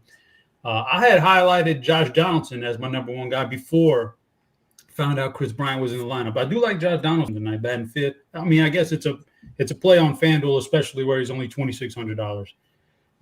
Then Justin Turner, Key Brian Hayes, or a couple other guys I don't mind at all. Let's see. We also have Muncie can throw at third base, also depending on where you're shopping. J-Ram always in play, of course. Donaldson's pretty cheap. I'll give him that, but Blackburn doesn't give a lot of homers. Kind of a ground ball guy. I get it though. What do you have, Andre? You've composed yourself now. Yes. I like Jose Ramirez as a one-off going against Sonny Gray. Justin Turner as well, Chris Bryant as well, as we mentioned before, Brian Hayes. I like a little bit of Bobby Witt Jr. today going against Perez. And Luis Arias, I like taking a shot with him. Especially in your Minnesota stacks today. I think he's a good play for that. Minnesota, how owned are they going? They're going like not that owned as a stack. I like them a lot too today. I know the weather is not the best hitting weather on the slate, but McKenzie's hasn't been good a couple games. So yeah. So I like Minnesota, maybe not for a full stack, but like for home run hunting. McKenzie, nobody else in baseball amongst qualified pitchers has a higher fly ball rate. 54.5%, gives him a ton of fly balls. Homer in the fly ball is 1.7, which is big, but it could even be even bigger. It's not even goofy as far as his homer in the fly. But yeah, homer in the fly ball is 12.7%. The home run per 9 is 1.7. So I can see four guys. Yeah, there's like four guys I like for Minnesota to hit a home run. Yeah, I like. I think Sanchez was my random homer today in the survey, for what it's worth. Just checking in the chats. We're gonna have time for the chat, by the way, because I don't think the Crunch Time crew comes in. They come in about 10 minutes or so. Y'all got Chief Meteorologist Kevin Roth. Last I saw, I don't know if he updated his article, but nothing really goofy weather-wise to be of concern. Of course, Roth has the final word on that. You get Dave Potts, 2-time millionaire winner. He'll be coming in, and Derek Carty of the Bat. Support Carty, support the Bat. Jason in chat says Jason Garnett. Shout out to myself for the Chris Bryant. Hello, shout out to myself for the Chris Bryant BBP call. I'm petty. Chop, he's basically saying that you're a plagiarist. You stole that from him. That's what I'm hearing. I give it to him today. I did not see Chris Bryant because I didn't think he was in the lineup. So, Jason Garnett, congrats to you and your Uncle Kevin. I hope you guys are doing well. Scorpion McScorp, which is just an incredible screen name, chat. Dean, what can we expect the dong of the day? When? After homers, we'll give out some dongs. How about that? There you go. Let's jump to the outfield, Chop. As always, it is jam-packed. Say it again. Let's give them a shortstop. Oh, you know what? Somebody's got to keep me in line today. I am on one today. I don't know what's going on over here, but feel free, Andre. Throw out some shortstops for the people. Trey Turner, Tim Anderson, Corey Seager. Everyone likes this guy, Odell Cruz, which is good, but I don't mind it. And Carlos Correa, someone else that I really, really am high on today. Yeah, Cruz, what our own Napster man nicknamed him Top Gun. He's got 6'7", big dude, electric arm. It's topical now, Top Gun. There was another one that they came out with. I think he made like $1 billion. I want to say at the that's a lot of American dollars. That's probably international, but a lot of money. Good for those Top Gun enthusiasts. Chop, your preference as far as shortstops? Yeah, Trey Turner, easy number one. It's just tough to not play some Trey Turner tonight. Cruz, we mentioned. Bobby Witt Jr. I don't know why. I keep on, every time Martin Perez takes the mound, you want to take somebody against him. I don't think he's going to pitch a shutout. He's been good, but Bobby Witt Jr. looks like the real deal, man. So, and Bo Bichette, I like some Toronto tonight. So why not take a little top of the five or six in their order. Bichette's up there, so let's go with Bichette. And do you know who O'Neill Cruz is named after, Dean? Well, I feel like you're going to make something up. I actually don't know. I'm just curious because it's a very unique first name. Paul O'Neill. His father was a big Yankee fan. Really? I don't know. I mean, they're going to go Shaq. I think Shaq was like the chalk, but it's not spelled the same way. Tatum, maybe Tatum O'Neill. I don't think that's spelled the same way either, Dean. Now you're getting all technical, man. It's got to be specific. There's nobody names their kid O'Neill spelled like that if they're not naming them after somebody. It might be Paul O'Neill because Paul O'Neill was spelled like that. So maybe it was Paul O'Neill. I'm not really sure. Do you know Nomar Garciaparra was Nomar because it's Ramon backwards? I did not. Good one. Good fact. I think his father was Ramon. I think that's what it was. According to the chat, people are saying it's Paul O'Neill. Like, I don't know if that's true or not. Yeah, he's named after Paul O'Neill. Wait, did I just make up a chop fact that actually is real? I think that's what just happened. I'm offended by that. Most of my facts are real. Debatable. But the Witt thing, Chop, I love Witt too. I think he's awesome. But, you keep trying to make fetch happen with picking on Martin Perez, and the dude just does not give up homers. I'm not stacking against him. Let me see here. I've got Martin Perez. No, I've got 0 Kansas City stacks against Martin Perez right now. I'm not stacking him. Just there's about probably 2. I've mentioned 2 guys: Whit Merrifield, Bobby Witt. There's only 2 guys. I can win off one of those guys and hope that he's not going to pitch a shutout, and then my guy's going to get a piece of that. Well, if you're a Yankee fan, why would you name your kid O'Neill? Why not like Jeter or Bernie Williams or Mariano? Or why O'Neill? Paul O'Neill's the guy you pick? That's the guy? That's your favorite Yankee? Just a question. You do know Paul O'Neill was probably the most popular Yankee for a while. He really was, yeah. Growing up in the Bronx. They put him on that Seinfeld episode for a reason. He wasn't a Seinfeld episode. I think George Costanza gave him hitting tips, right? Is that the episode we're talking about? Or they talk about uniforms, I believe. No, I think maybe he was on multiple, but wasn't he the one who had to hit the home run for the kid in the hospital or the 2 home runs or whatever? That might have been him. Yeah. Do you know who played the voice? Do you know who played the voice of George Steinbrenner? Yeah. Oh, George Steinbrenner. No, I don't. On Seinfeld, there was a Steinbrenner character. You never saw him. You just heard him. Yeah. Before you knew who this guy was, go back and watch Seinfeld. It's Larry David. Larry David was Steinbrenner. Okay. Fun fact for the people. Good deal. I thought you were going to say who was the kid in that episode that played the kid. I don't remember. I couldn't tell you that. You don't know who that was? Go back and watch. It was Leo DiCaprio as a kid. What? No, you're being. Go back and watch. No, DiCaprio did like. Go back and watch. No, you're wrong. Gilbert Grape, he was like 19, and that came out like in 1990. So you're wrong. That is a chop fact. You are wrong. Dean, that episode took place in 88. No, it didn't. Sure it did. I'm going to now look to make sure, but I'm fairly certain you're wrong. Yeah, or we could have went with Paul, I guess. But all right, hey, name the kid Blunder. Name him whatever you want. It's your kid. Are we done with shortstop? I think we're done with shortstop, right? We got sidetracked enough. Honestly, I don't remember. That wasn't Leo, according to the chat. He was on Growing Pains, though. Was the Growing Pains kid? Wait, that was Kirk Cameron? It wasn't Kirk Cameron. Wasn't that Kirk Cameron on Growing Pains? No. Outfield chop. What do you have for me? I got to Google it now, man. I'll throw it to Andre while you Google. No, okay, I got you. I mean, Kirk Cameron was on Growing Pains, but no, that was not Kirk Cameron on that episode. No way. All right. Oh, DiCaprio was also on Growing Pains. A little bit. Okay. So, high end of the spectrum, obviously Juan Soto's really good. So that's the high end guy I'm looking at. But otherwise, we could go with Cody Bellinger. Might get a little bit lost in the shuffle out there in Coors Field. Teoscar Hernandez. I like Adolis Garcia. I like some of these not all of them, but some of these right-handed bats against the lefty today. Brian Reynolds, I've talked about some Pittsburgh. I like some Pittsburgh. Max Kepler is a guy I like. And it's an off-the-wall, total crapshoot guy here. But Joey Gallo has been terrible this year, but some of his swings are looking better lately. So maybe this is the one that gets him on track right here. So Joey Gallo. Let's see. In chat, there was a comment that we talking about the kid in silver spoons. No, that's either Ricky Schroeder or Alfonso Ribeira. Neither of those kids is who we're talking about. We got to go to 100 likes, by the way. Get to 100 likes, we get a second Spidey bomb from TJ, who's lurking in chat. I believe we are close. Crunch Time crew knocking on the door. They'll be here shortly. Andre, some outfielders. Outfielders I like a little bit of Adolis Garcia today. Juan Soto, obviously Luis Robert, Brian Reynolds, Taylor Ward going against Giolito. Don't mind taking a shot at him.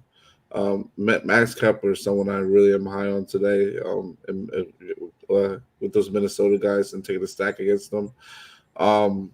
And yeah, I'd like some of these Seattle guys too, like Jesse Winker, Upton, as well, and some of the KCs like Benintendi, Oliveras, and Dozier. All right, we promised some dongs for the people. Don't want to make any false promises. Chop, who's banging out some homers tonight? What do we got for the people? Home runs tonight. Be as ambitious as you want to be, you know? Ambitious. Well, I'll tell you what, Dean, it's got to be some guys I've already mentioned. So I'm going to go down my list here and say I think Adolis Garcia is going to hit a home run tonight. I think I'm going to say I'm going to skip the Coors Field stuff because that's too easy, low-hanging fruit. Josh Donaldson. I'm going to pick a Yankee. I'm going to say Josh Donaldson is a home run guy. By the way, I don't know if you guys watched Josh Donaldson nail one to the warning track here the other day and pimped it like it was a home run, man, and he almost screwed it up. That was funny, but anyway, gotta go with him. And let me go down here, go and save a little money and go Brian Reynolds, $2,900 on FanDuel. Brian Reynolds, somebody's gonna hit some home runs for Pittsburgh tonight. Yeah, I'll take Team Girth, Vogelbach, O'Neal Cruz. Paul O'Neal Cruz bangs out his a first homer of the season as well. I'll take both those guys in the Pirates, and Gary Sanchez is going to hit a homer. One of those Minnesota guys is going to get McKenzie. Let's take Sanchez. Andre, what do you have for the people? Who's going yard? I like Max Kepler today, and Carlos Correa from that game as well. But I'll probably just go with Max Kepler from there. I like Bobby Witt Jr. to get a home run today. And then I'll give one more out. I don't want to give Coors, and it's hard to stick away from Coors today, but I'm going to go back to the Yankee game and go with Aaron Judge today.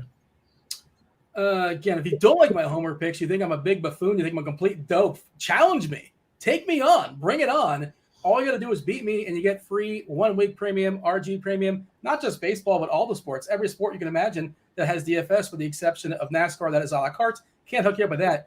But all the tools, all the articles, you get the ownership stuff. 1 week free. Just beat me. How do you go about doing that? Challenge me on Twitter. Hashtag. Now we got to get this correct because there's been some there's been some different hashtags out there.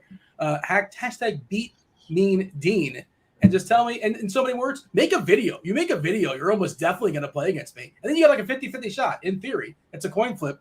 To get 1 week free of RG Premium. It'll be fun. We might even play the video on the show if it's good enough. Try to make it like, you could go PG-13, but let's not go like NC-17. Probably keep that one off Twitter, off the YouTubes. But let's have some fun with it. Hashtag beat mean Dean. You beat me. You get 1 week free of RG Premium. I feel like I cut a promo just long enough that the Crunch Time crew, yes, there they are. There's the click. Chief meteorologist Kevin Roth. We got Derek Carty. We have Dave. Cheese is good. There was a bet, Carty, that you weren't even going to show up because you're going to hang your head in shame because, I don't know if you recall, all the way back to last Friday, Head Chopper, he's been doing the victory lap all show, pointing to the scoreboard, the extra oomph. The bat did not include as far as Verlander. Take your victory lap, Chop. Tell Carty what a dope he is. I expect it out of Carty. I expect him to not agree with those narrative picks like that. The one that hurt me was Cheese laughing at me. I'm not gonna lie. That's the one that hurt me. So that's the one I still feel to this day. Cheese, do you want to apologize or just kind of take that, or we'll move on? Or He's like, I'm not apologizing for shit. I don't know what I would be apologizing for. There was an awkward pause. I felt like somebody should chime in and say something. It was getting, the temperature changed. Here is the thing, though. Here's the thing. I was told 1.5 miles of velocity, which is laughable. I think we got 0.5 mile an hour velocity, which is still. I didn't say he would average 1.5 miles more. He didn't throw one pitch 1.5 miles more than his max velocity. You should check the previous game logs. They're the same. I checked. He was hitting 97. Yes, he hits 97 every game, John. But he only averages about 94.5 or so. Right. So he was above his average. That's what I was average. saying. So I have the numbers. His average in the last game was 95.5. Okay. Here are some other averages from this season: 95.2, 95.3, 95.1, 95.3. So it was his highest of the season. 0.2 of a mile per hour of the season. Yes. It was. Yeah, yes, by 0.2 of a mile per hour. I mean, it's just the extra oomph. Is all I was saying. I didn't Chop, say. Do you remember if anyone had your back in that argument, Chop? I believe Roth was the only one that said that maybe there would be a little adrenaline after the Thursday night letdown. He did not throw his fastest pitch of the season, and it was 0.2 of a mile per hour. Oomph. So yes, if that's what you meant by 1.5 miles, then yes, you got it. I mean, it was rough. It was on the spot. I didn't, could have been it, but he did throw. He averaged more that game than. Can we say that was his highest average for fastball on the season? It was, but it was 95.5. His previous was 95.4. We don't have to go any further. It was by 1/10. You acknowledging that. That's exactly 1/10 his high of the season, as you predicted. Predicted? That projection was as good as a prediction of 1.5 miles of nonsense. Fair enough. Will you say we're both correct? Yes, the Yankees are also notorious for slowing the gun down for opponent pitchers. You got to factor that in. Dean's throwing new things out. How about this? Drink, man. I don't know. We'll say he probably averaged 1.5 miles more, and they just dejuiced the gun. I will go with that. Correct. They might have. All right. So after you watch that 4-game series, Cheese, who do you think wins a 7-game series if it started next week between Yankees and the Astros? That's going to be glorious. Honestly, I think the Astros are going to win. What? Wow. All right. I like that. That's great. That's great baseball. I really hope that's the series. The ALCS, because that's good stuff. Dean, did I catch you talking about a Beat Mean Dean promo? I believe this was something that we coined on Crunch Time, was Beat Mean Dean promos for free T-shirts. Yeah, thank you for getting that in the correct order, because some people have kind of mixed those words around and added a couple letters. Some people didn't even work at RotoGrinders. How dare you, TJ and Kirktees? It is hashtag Beat Mean Dean. But yeah, feel free to bring it on. Just challenge me on the old Twitter. Do the hashtag @RotoGrinders, and we're going to pick somebody once a week and see how it goes. And if you beat me in a head-to-head contest, 1 week free of RG Premium. You get to read Dave Pops. You get to read his fabulous article 5 days a week, and all the other content, all the other sports, with the exception of NASCAR. So it'll be a good time. We're going to have fun with it. I like it. We should step aside and make way. Ross, sorry about your lightning, by the way. Yeah, it's okay. It's hard to be pissed when you won 2 Stanley Cups and made it to the finals a 3rd time. Yeah. Okay. Yeah. Even the coach was like, "Yeah, that's cool. They're really good. Yeah, that's all right." Yeah. All right. We got to go. Myself, Andre, Head Chopper as well. I did see in chat that we hit 100 likes, so TJ dropped his second Spidey Bomb, which I love Buxton today, especially if he's going to be lost in the shuffle. All those fly balls against McKenzie. Myself, Andre, Chopper, we're going to step aside and make way for the FanDuel sponsor Crunch Time. You get Chief Meteorologist Kevin Roth, Derek Carty of the Bat, and soon the Blitz, and Dave Potts. Take it over, Roth. Good stuff as always. Thank you, Dino, and the rest of the crew. Welcome to it, ladies and gentlemen. This is indeed Crunch Time, sponsored by FanDuel. Sign up for the FanDuel Sportsbook if you're in a legal sports betting state. New users get a risk-free bet, $1K. FanDuel Sportsbook users can take advantage of that. They get their bonus after their first-time bet. Wonderful stuff going on there. And also, going to give a Spike Week plug. Best Ball's heating up. If you are interested in Best Ball, if you don't know what it is If you're seeing people argue about it on Twitter, join up on Spike Week. They're going to help you out with all your best ball needs, draft tools, ADP tools, draft IQ, all kinds of great stuff. So go to spikeweek.com. Check that out. Are either of you best ballers? I haven't done a lot of them yet, but the Blitz does do season-long projections, so I've been thinking about maybe trying a few this year. But I mean, this time of year is always so busy. Like I'm trying to get ready for football. I'm trying to do baseball. But yeah, I'm thinking about doing it this year. Cheese, any interest in a best ball? No, zero. Are you wearing a Super Mario weather shirt? Yeah. That's I'm pretty glad you cool. noticed. Yeah. I like that a lot. It finally rained here in Houston after like 3 weeks, so I had to break out the weather-themed shirt to that's great. to celebrate. Thank you. I am a fan of it. This is for you. I think it's funny you said it's the busiest time. We'll get to some sports in a second here, because this is officially, now that the Stanley Cup Finals are over, this is officially the worst time of the year for sports fans, because all we have is baseball. Like that's Why does that make it the worst, Roth? I love baseball. It's all we have. We're just in this drought, this sports drought, until football starts up again. So I think I'm going to get into best ball just so I have something to do to pass the time here as we wait for other sports to get going. Hey, a real quick weather update. I don't think we've got any concerns, so play everything everywhere and don't stress. Low chance of a delay in New York. Do we want pitchers there? Yes. Yeah. I think you just do it. I think you just do it. The main line has cleared through. There is going to be a pop-up shower somewhere behind that main line. It very well could end up over the ballpark. I would say the chances of that happening are maybe 20%. And even if it does happen, there's no guarantee it would be long enough or heavy enough to knock out a pitcher. So I think you just do it. It's not risk-free, but I like your chances. Does that work for you? Yeah, that sounds good enough. Yeah. Okay. Let's talk about this slate in general. Cheese, you want to give us an overall breakdown of what we've got happening here? Yeah, this slate and really the next 3 days are pretty much about the Dodgers in Coors Field. Like that's your slate. What you're just making the decision. You know, what am I doing with very obvious chalk? And tonight is a little tougher than I think it'll be the next couple of days, because it's not a small slate, but it's small-ish, and there's not a lot. There's really nothing else popping. So it's very clear, hey, this is the best team, and you're only fading because it's baseball. And anything can happen. It kind of sucks because today I rolled out the bat ownership projections for the first time, and I'm really excited about it, and they're really cool.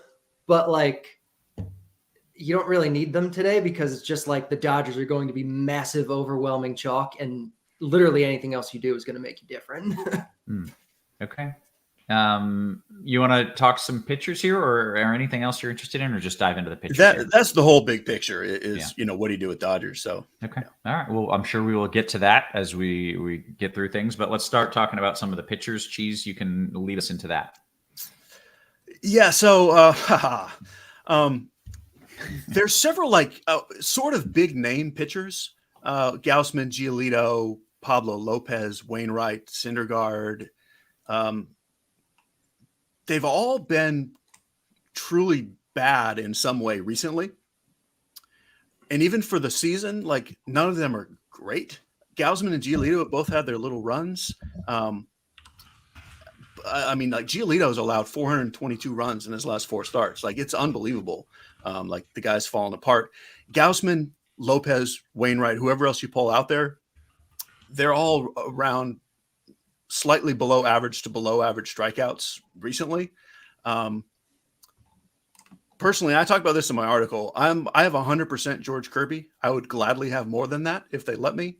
On DraftKings, he's 7,100, and I think he's the best pitcher, period, tonight. That's obviously arguable because that's putting a lot of weight on what they've done recently.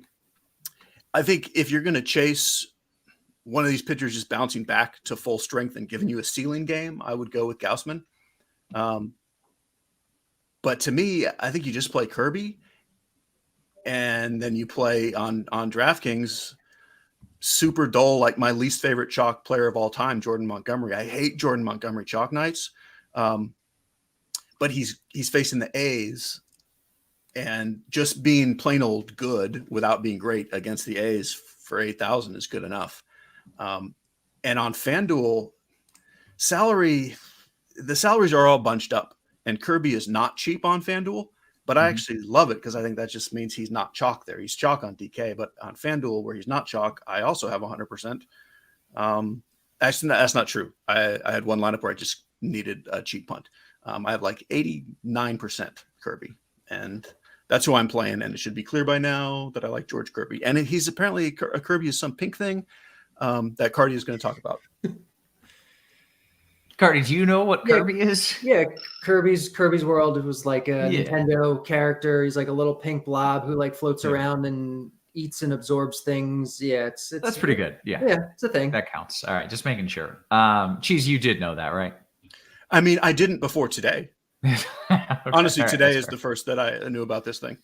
That's weird, but okay. All right. So Kirk Dees is in the chat. He says, "Hey, I'm just here to listen to Cheese versus Carty for Kirby versus Montgomery." But it sounds like Cheese kind of thinks you like him. You play. I mean, yeah, I like Kirby way more than Montgomery. But to me, those are the two pitchers you're playing. Right. And so, Carty, are you going to tell me that you should like Montgomery a lot more than you like Kirby? Not really, no. The bat likes Montgomery a little bit more, but it likes Kirby too, for the price especially. On DraftKings where Kirby's like almost 1,000 less. They're basically like the same play. They're the two best pitcher plays on the slate. You play them both in cash games.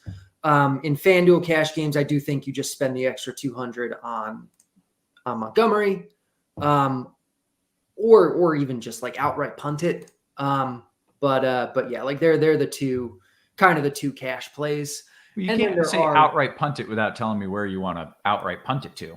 So like the bat kind of thinks that Chris Bubich is like interesting at 6.3K. I don't think I would do that, but like you can. I guess it probably lets you get some extra Dodgers stuff, which the Dodgers are really, really, really good today. So yeah, the bat thinks Bubich is viable.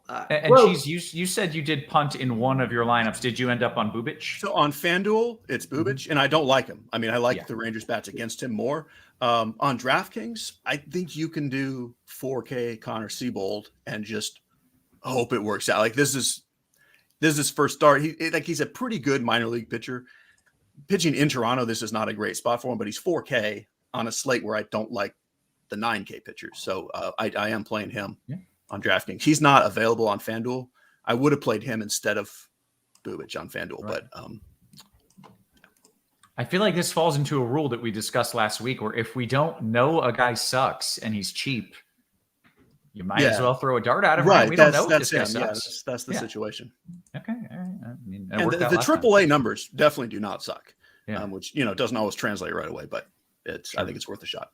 Okay. Carty, anything else you want to add in the pitcher department here? Yeah, like if you're not playing Kirby and Montgomery, I do think Gausman is good in GPPs at lower ownership and basically the same projection, but he's just a little more expensive. And then cheap guys, I do think Bubich on both sites. I think Siebold at 4K on DraftKings. And then I think if you really want, you can mix in guys like Wainwright, Syndergaard, Fetty, maybe Tyler Wells, probably not Tyler Wells, but like guys like that, I think are fine to make you different. Especially if you do really want to play some Dodgers, like you're not going to play Dodgers with Montgomery or Kirby and win money tonight. Not a tournament, at least. Oh, crap.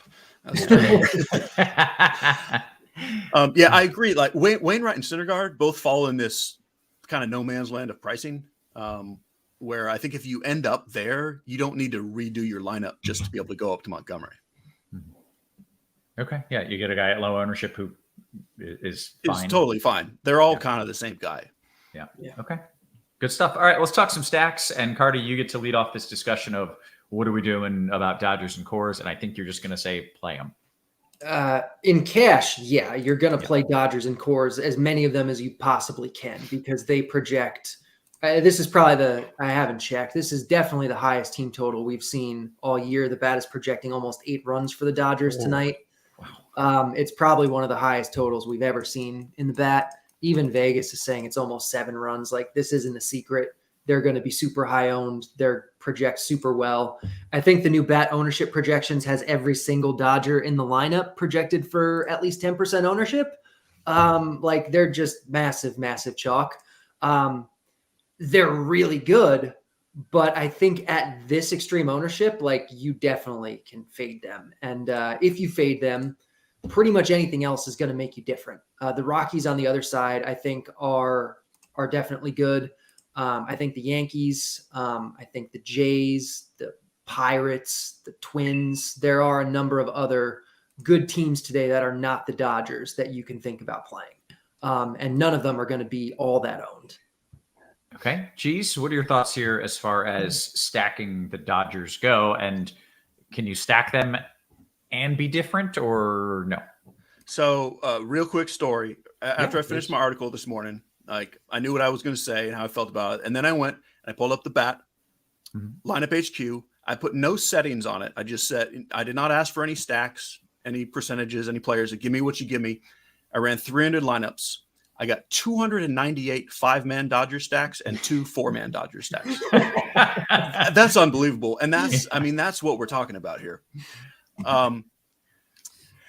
So there are 9 players on the Dodgers, and the way the Dodgers go, it's really kind of maybe you can identify a little of the chalk, but it's really spread out. It's not like there's the 2 guys who are 50% and the next 2 guys who are 40. It's like everyone's like 20 to 30% owned, which kind of seems like that's mega chalk, but I don't know what the chalk combo is. Like, I don't think there is one. So yes, you can get a little different with the Dodgers, but everyone you play 1 through 9 is going to be at least 15 to 20% owned. So it's not like you can get sneaky, but it's not like the Angels when they're chalk, it's like 4 guys who are 80% owned. And then that's your chalk. Right. So I'm a little more okay with Dodgers chalk. The more spread out a team is, the more different ways you can do it. Okay. So out of your 300 lineups or whatever you ended up doing, how heavy are you on them? So this is the day, and this is something I talked about in the article. I'm doing the all-in/all-out strategy. In any given tournament, I'm either stacking them all the way or I'm fading them all the way. I do not want to play this game where, I'm going to go 30% like everybody else on the Dodgers. So in one, 3 max entry tournament, I've got 3 Dodgers stacks, and the next one I have 0 Dodgers players, period. If I was only allowed to do one lineup tonight and it was a single entry tournament, I would not play the Dodgers. I think you can do it without it. But there was no way I was going to just say, I'm fading the Dodgers tonight. So I've got certain tournaments I'm all in with more combos than the next guy. That makes sense. Other favorite stacks other than the Dodgers? As the day has moved along, I've come around on the Twins a little more just for power hunting. I like the Yankees. And I think the Pirates Nationals game is going to be some weird chalk. Like the chalk build is going to be Dodgers Pirates. I think that's, speaking of weird chalk. If Dodgers isn't weird chalk, but Dodgers Pirates seems kind of weird. And then I do like the Angels. Okay. All right. Anything else to add here, or go position by position? That's it. All right. Let's start a catcher. I imagine there's going to be a Dodger in every single position. Every single one. Yeah. Yes. Okay. Cheese, you want to start us off at catcher? Yeah. So I think in sort of, whether it's a cash lineup or sort of like a single entry small field where you want to make a more optimal type Dodger stack, you want to say, where do I get the biggest edge with the Dodgers? I think it's catcher and shortstop. So like if you're just playing, when you get the biggest edge, because they're better than anyone else. Will Smith, the Dodger catcher, compared to the rest of the catchers, is a bigger edge than, like, you don't get much edge with Dodgers in the outfield or third base. But catcher is a huge edge. So I think that's where you prioritize Will Smith. I do like Gary Sanchez and Alejandro Kirk, and then Mitch Garver is cheap. But this is where you would play a Dodger. Okay. Carty, anything to add? No, I mean, Elias Diaz is fine for tournaments. On the other side of Coors, but Will Smith is just the guy. And if you really want a punt catcher on DraftKings, I think Ryan Jeffers at 2.4 is fine. Okay. Take us to first, Carty. Freddie Freeman is your top first baseman because he plays for the Dodgers. On FanDuel, I think you probably play Will Smith in cash. Him and Freeman are like almost the same play, and Smith is considerably cheaper. So I'm fine playing a catcher on FanDuel today because Will Smith's great. But yeah, otherwise, like Freeman's awesome. CJ Cron in Coors, I think is really good. Vlad in your Toronto stacks. Connor Joe in your Rocky stacks.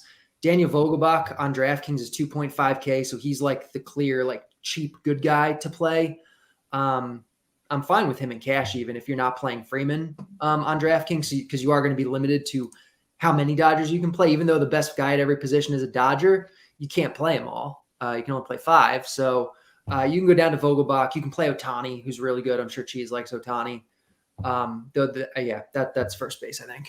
Okay. Cheese, anything to add? Those are pretty much the names. Jared Walsh as well. And yeah, I think Vogelbach on DK at least probably is the optimal choice. Like I would, like I mentioned before, I would say Smith and Trey Turner are the Dodgers you want to spend on. And assuming you can't spend on all of them, I would be okay to pass on Freddie there. Okay. Take us to second base. I do want to point out this random note from Straw in the Discord that is a strange numerical anomaly. The Dodgers batting order is exactly ranked by salary. Turner leading off is the highest. Thompson batting 9th is the lowest, and it's perfectly in order all the way. Everyone should do that every day. That's a great strategy. I mean, a lot of managers set pretty random lineups. Like at least that gives you some reason behind it. Yeah. All right. Geez, second base. Okay. So there's a lot of discussion going on all day about Max Muncy because he's hitting like nothing. Like his batting average is slightly higher than mine this year. I hate playing him. Yeah. The bottom line is his plate discipline is awesome, and he hits the ball in the air. Now, the more you hit the ball in the air, the lower your batting average. I don't really care what a guy's batting average is. I think you play him in Dodger stacks. Hitting the ball in the air in Coors Field is a good thing to do. So I'm still on him. But I wouldn't tell you have to play him because you can play Gavin Lux if you just can't do it with Muncie anymore. Great, play Gavin Lux. And even hitting the ball in the air in Coors Field, even if it's not a home run, it's a good thing because the outfield is so massive. Like you're going to get more hits in Coors Field just because of that. Yeah. Okay. And like his plate skills are so good. Like there are not many players who have his kind of plate skills and his kind of fly balls. And again, a lot of times the fly balls are outs. That's why his batting average stinks. But anyway, just play Lux instead. If you don't want to do Muncie, like you do not have to play him. There's plenty of Dodgers to play. Okay.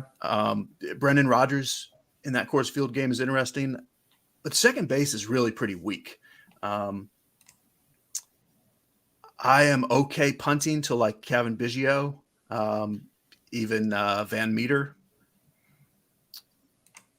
I don't like anything. That's why I'm playing a Dodger here. I have nothing else to tell you. I have way more Kevin Biggio than I would ideally have, but if I can't afford a Dodger, that's just what I'm doing. Okay, Carty? Yeah, Muncie's clearly the best play here. He's awesome. He's always too cheap on FanDuel. His price is actually up a little bit now, and he's still too cheap. He's too cheap on DraftKings. You're playing him in cash no matter what. I don't care what you think about him. You're dumb if you don't play Muncie in cash. His BABIP is batting average. Yeah, batting average. Yeah, because a 191 BABIP is sustainable. He's going to keep doing that, guys. Yeah. All right. He's really good at baseball. Obviously, Cheese said his plate skills are really good. He hits the ball in the air. He also has an 82nd percentile barrel rate, which is like basically his career average or his average for the last several years at least. Like he's really good. I don't care what the numbers so far are. He's really good, and he's in Coors Field.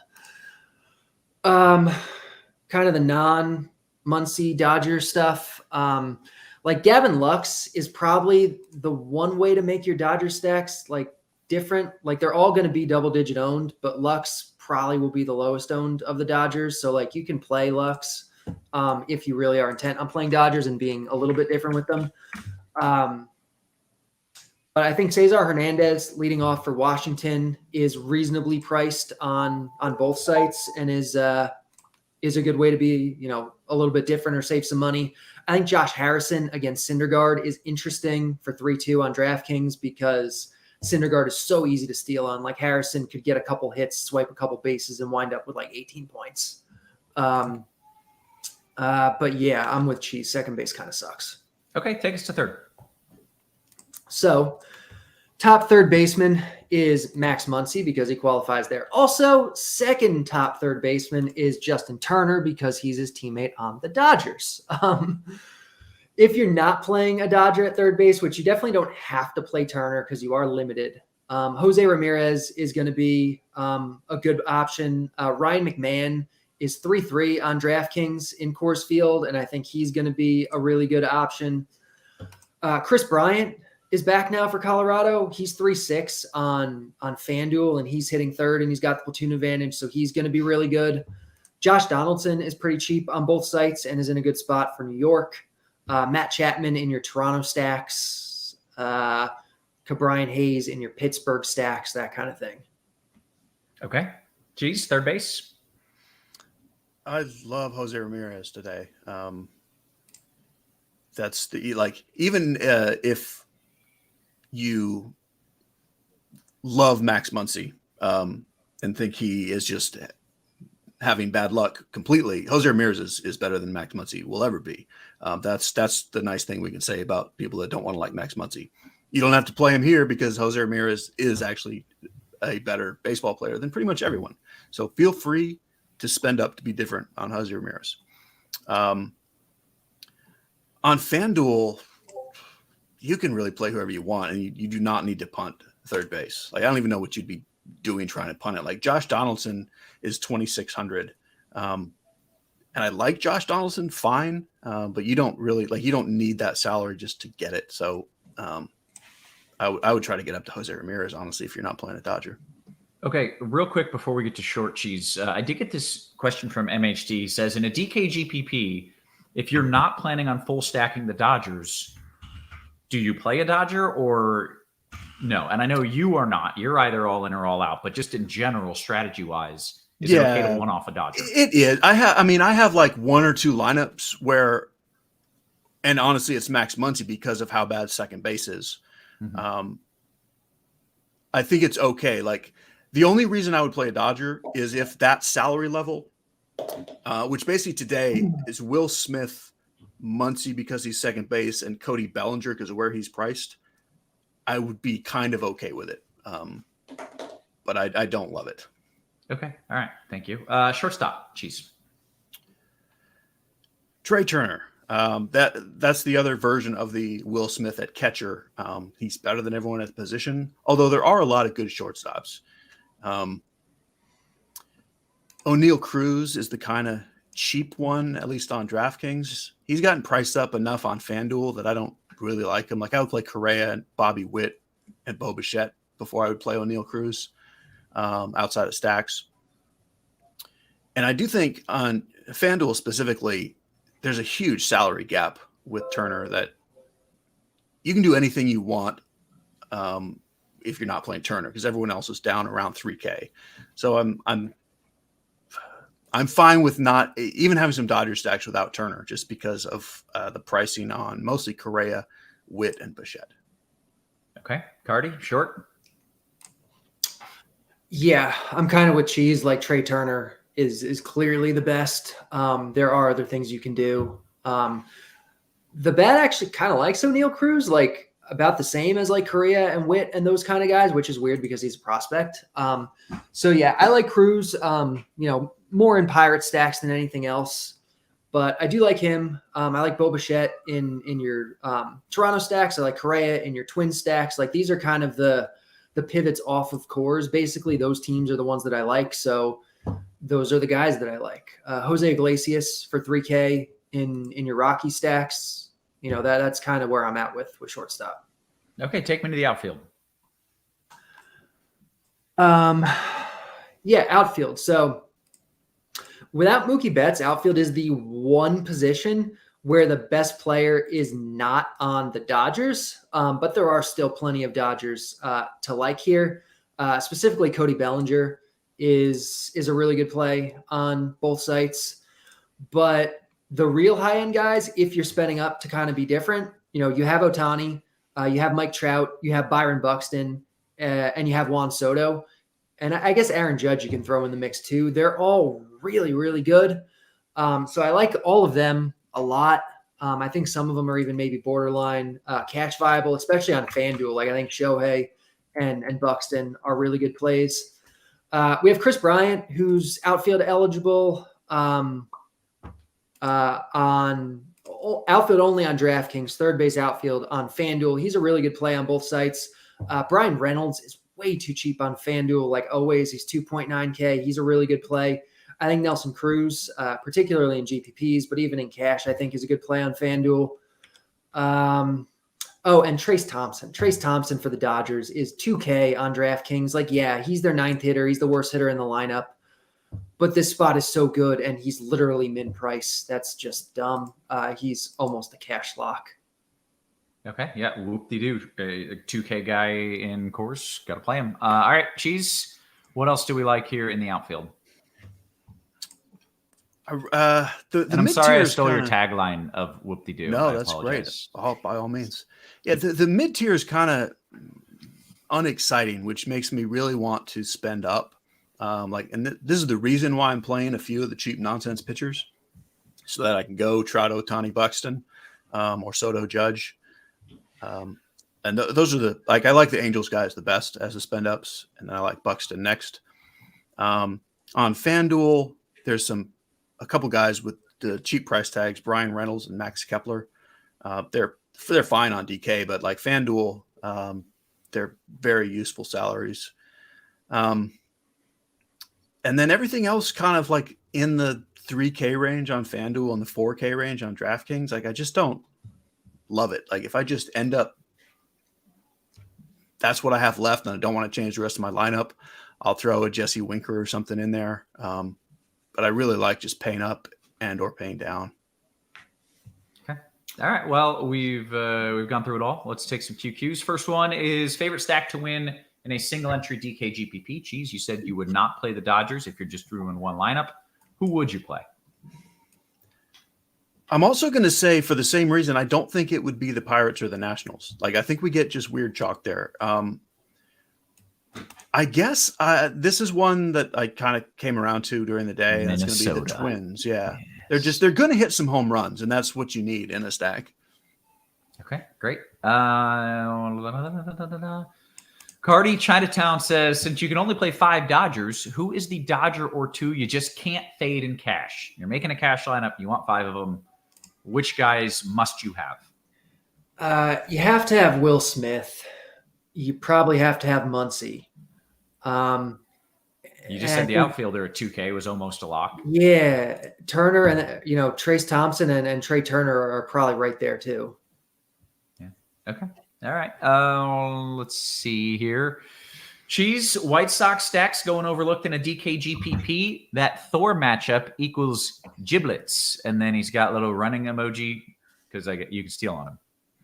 Yeah, I mean, they're definitely going overlooked. And there's up like Syndergaard's become one of these pitchers that, because he's not striking guys out now, if BABIP goes against him and then he allows a couple steals, then like it's not that hard to come up with a big inning. So yeah, they're pretty far down my list, but I totally get it with them. Can you win a tournament with steals? Or when you're stacking, do you only care about home runs because you want 17 runs and 10 bombs? Well, you need both. But steals will way boost. If you're going to get the home runs, steals give you a much bigger boost than just getting guys on base without them. So if you get on base and just score off a home run, you get 2 points for the run. But if you get an extra 5 for a steal, that's nice to have. You get 5 for a steal? Yeah. So it's like hitting a triple almost to walk and then steal. So yeah, it matters, especially if you're getting 2 or 3 of them in a stack over the course of a game. It's just all right. I'll argue about it later because we got questions, but that's dumb. Steal shouldn't be worth that much. That's dumb. Carty, what are your thoughts on a Toronto versus Angels stack? Maybe he means Toronto and okay. Which one do you prefer, Toronto or Angels in DK single entry? If the likelihood is a Dodger stack wins a GPP. Okay, first question. What do you think of Toronto versus LA in DK single entry? I think they're both definitely viable. Toronto projects a little better, but they are more expensive. Either one is fine. I'd say maybe Toronto. Okay, I don't understand this question. I'm just going to read it. If you don't get it, that's fine. If the likelihood is a Dodger stack will win a GPP, what do you think will be the difference between the pitcher versus your mini or one-offs? Oh, so what's the differentiator that will make it? I don't know. I don't think. Is it? I think he's saying, is it the pitcher where you want to differentiate, or is it what you do with the one-off bats? Okay. I think first the assumption that the Dodgers are definitely going to win a GPP is not necessarily a true one. We should point that out first. Okay. They can score the most runs and still not be the DFS winning stack. Okay. I'm just going to, aside FanDuel Cash, Carty, this one's for you. 3v3, Kirilloff, Belly, Vogelbach, or Olivares, Sheets, and Will Smith? Start over. Okay. Oh, really? I mean, in FanDuel Cash, no. I don't think that's especially viable either. Okay, one. if you have to choose one. Read it to me again. Kirilloff, Belly, Vogelbach, or Olivares, Sheets, Will Smith? Do the Will Smith one, I guess, but find two other guys with him. Okay. RK says Cheese, FanDuel single entry, last piece, Correa or Witt? Like them both a lot. I would go Correa first. Carty on FanDuel, would you prioritize Turner or a cheap Dodger like Trace as your fourth player and get up to someone like Trout instead? Hold on, say that one more time for me, please. On FanDuel, would you prioritize Turner or a cheap Dodger like Trace as your fourth and then get up to someone like Trout instead? I think on FanDuel, I'd prefer the Turner side. Okay. Dan Jan, stack Boston and DK single entry. Cheese. Also, would you rather play Montgomery or Waino in DK single entry? Boston is, they have to be on the list just because it's Boston and Gausman has not been Gausman. They're far down my list, but yes, that is okay. I would rather play Montgomery, and I don't love Montgomery, but I don't love Wainwright either. So give me the guy against Oakland. Okay, Timothy Tebow, DK Cash, Carty, McMahon, Belly, and Tanny, or Justin Turner, Soto, and Cruz? Hold on, what was the third one? Tanny? Tanny, T-A-N-I, is there? Jeez, what am I missing? Who's Tanny? I don't know. I feel like Ohtani. Ohtani. There we go. McMahon, Belly, Tani, or Justin Turner, Soto, and Cruz, DK Cash? Probably the first one, McMahon, Belly, and Ohtani. Okay. Ink Magma, FanDuel GPP, Cheese, Yankees and Blue Jay stacks for the win? Actually, yeah. That's probably a win, yeah. Okay. Scorekeeper says, seems more like a home run hunting day rather than a stack day. Cheese, did you do any non-stack home run hunters? Nope. Okay. All right. Not a one. Jay says, am I crazy to pair Winker and J-Rod tonight, Carty? I'm looking to pair with Chalky Dodgers on DK. No, I think they're fine. They're not top of my list, but they're fine. Okay. And Bad says, Cheese, is McKinnon any good for the Angels? He's min price and he's hitting fourth. That seems good. Probably pretty good. He's old for a prospect, which makes it hard to say that the AAA numbers mean anything, but the AAA numbers are pretty great. He definitely at least has some power and really didn't strike out much. So, I think he's worth a shot for a min price guy. Min price hitting fourth. That sounds amazing. Yeah. Raj, hey, Cheese, hope all is well. Raj is always so nice. In an attempt to be different, I've got a 5-man Texas stack, parentheses, Adalis is going to smash, with 3 Colorado players. You like Gray or Montgomery? Money is not an issue. DKGPP. I would just play Montgomery there, and totally agree that Adalis will smash. Yeah. Okay. BHB, DK Cash, Carty, Donaldson or McMahon? I'll take McMahon, but Donaldson is fine. Fine at his savings. Cheese, FanDuel GPP, Judge or Soto? Hit the lock here. I mean, the answer is yes, but I would go Judge. The thing about Judge is that he hits a home run every night. Or two, yeah. Yeah, like just every night the Judge question comes up, and I'm like, hey, you should probably play that guy, and then he hits a home run. And tonight's one of the nights he's not really going to be chalky. Yeah, it's just so that boy good. True story. Yep. A couple post-lock questions, then we'll get out of here. I'm skipping pre-lock questions, so I'm sorry if my computer's dying. It's not great timing. Cheese, FanDuel GPP. Do you like guys like Madras and Sawinski in your Pirate stack to be a little bit different with your Dodger stack? This is, I guess, maybe assuming Pirates Dodgers is going to be chalky. Yeah. So I think on DraftKings, I think Sawinski is kind of chalky, honestly. Because of the salary, and Madras is not because of the salary. And yes, I do like them in Pirate stacks. All right. Carty, DK Cash, McMahon, Bryant, or J-Ram and Sheets? McMahon, Bryant. Okay. Scorekeeper saying, I'm all in on Seabold. Let's pray. All in is maybe a strong stance. One or two lineups, but that's the 4K guy, right? Yeah. I'm all in on Seabold and that 2K dude on the Angels batting fourth. I'm all in on both. I'm not actually playing, so I'm none in. But if I were, I would be all in on those dudes. I'm all about it. Yeah.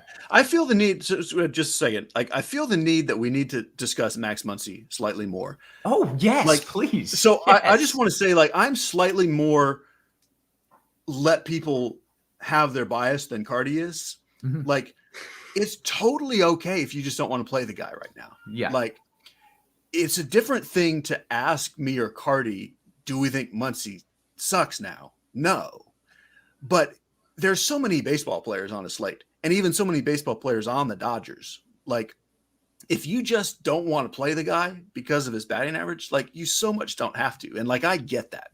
Mm-hmm. So, like, I don't want to come across like I'm saying you're some idiot because you think Muncie's bad. Like, I do understand it.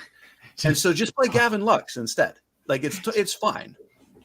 You know, that's kind of where I stand on it. The flip side of that is Carty literally said you're an idiot if you don't play him. But right. I did say in cash. In cash.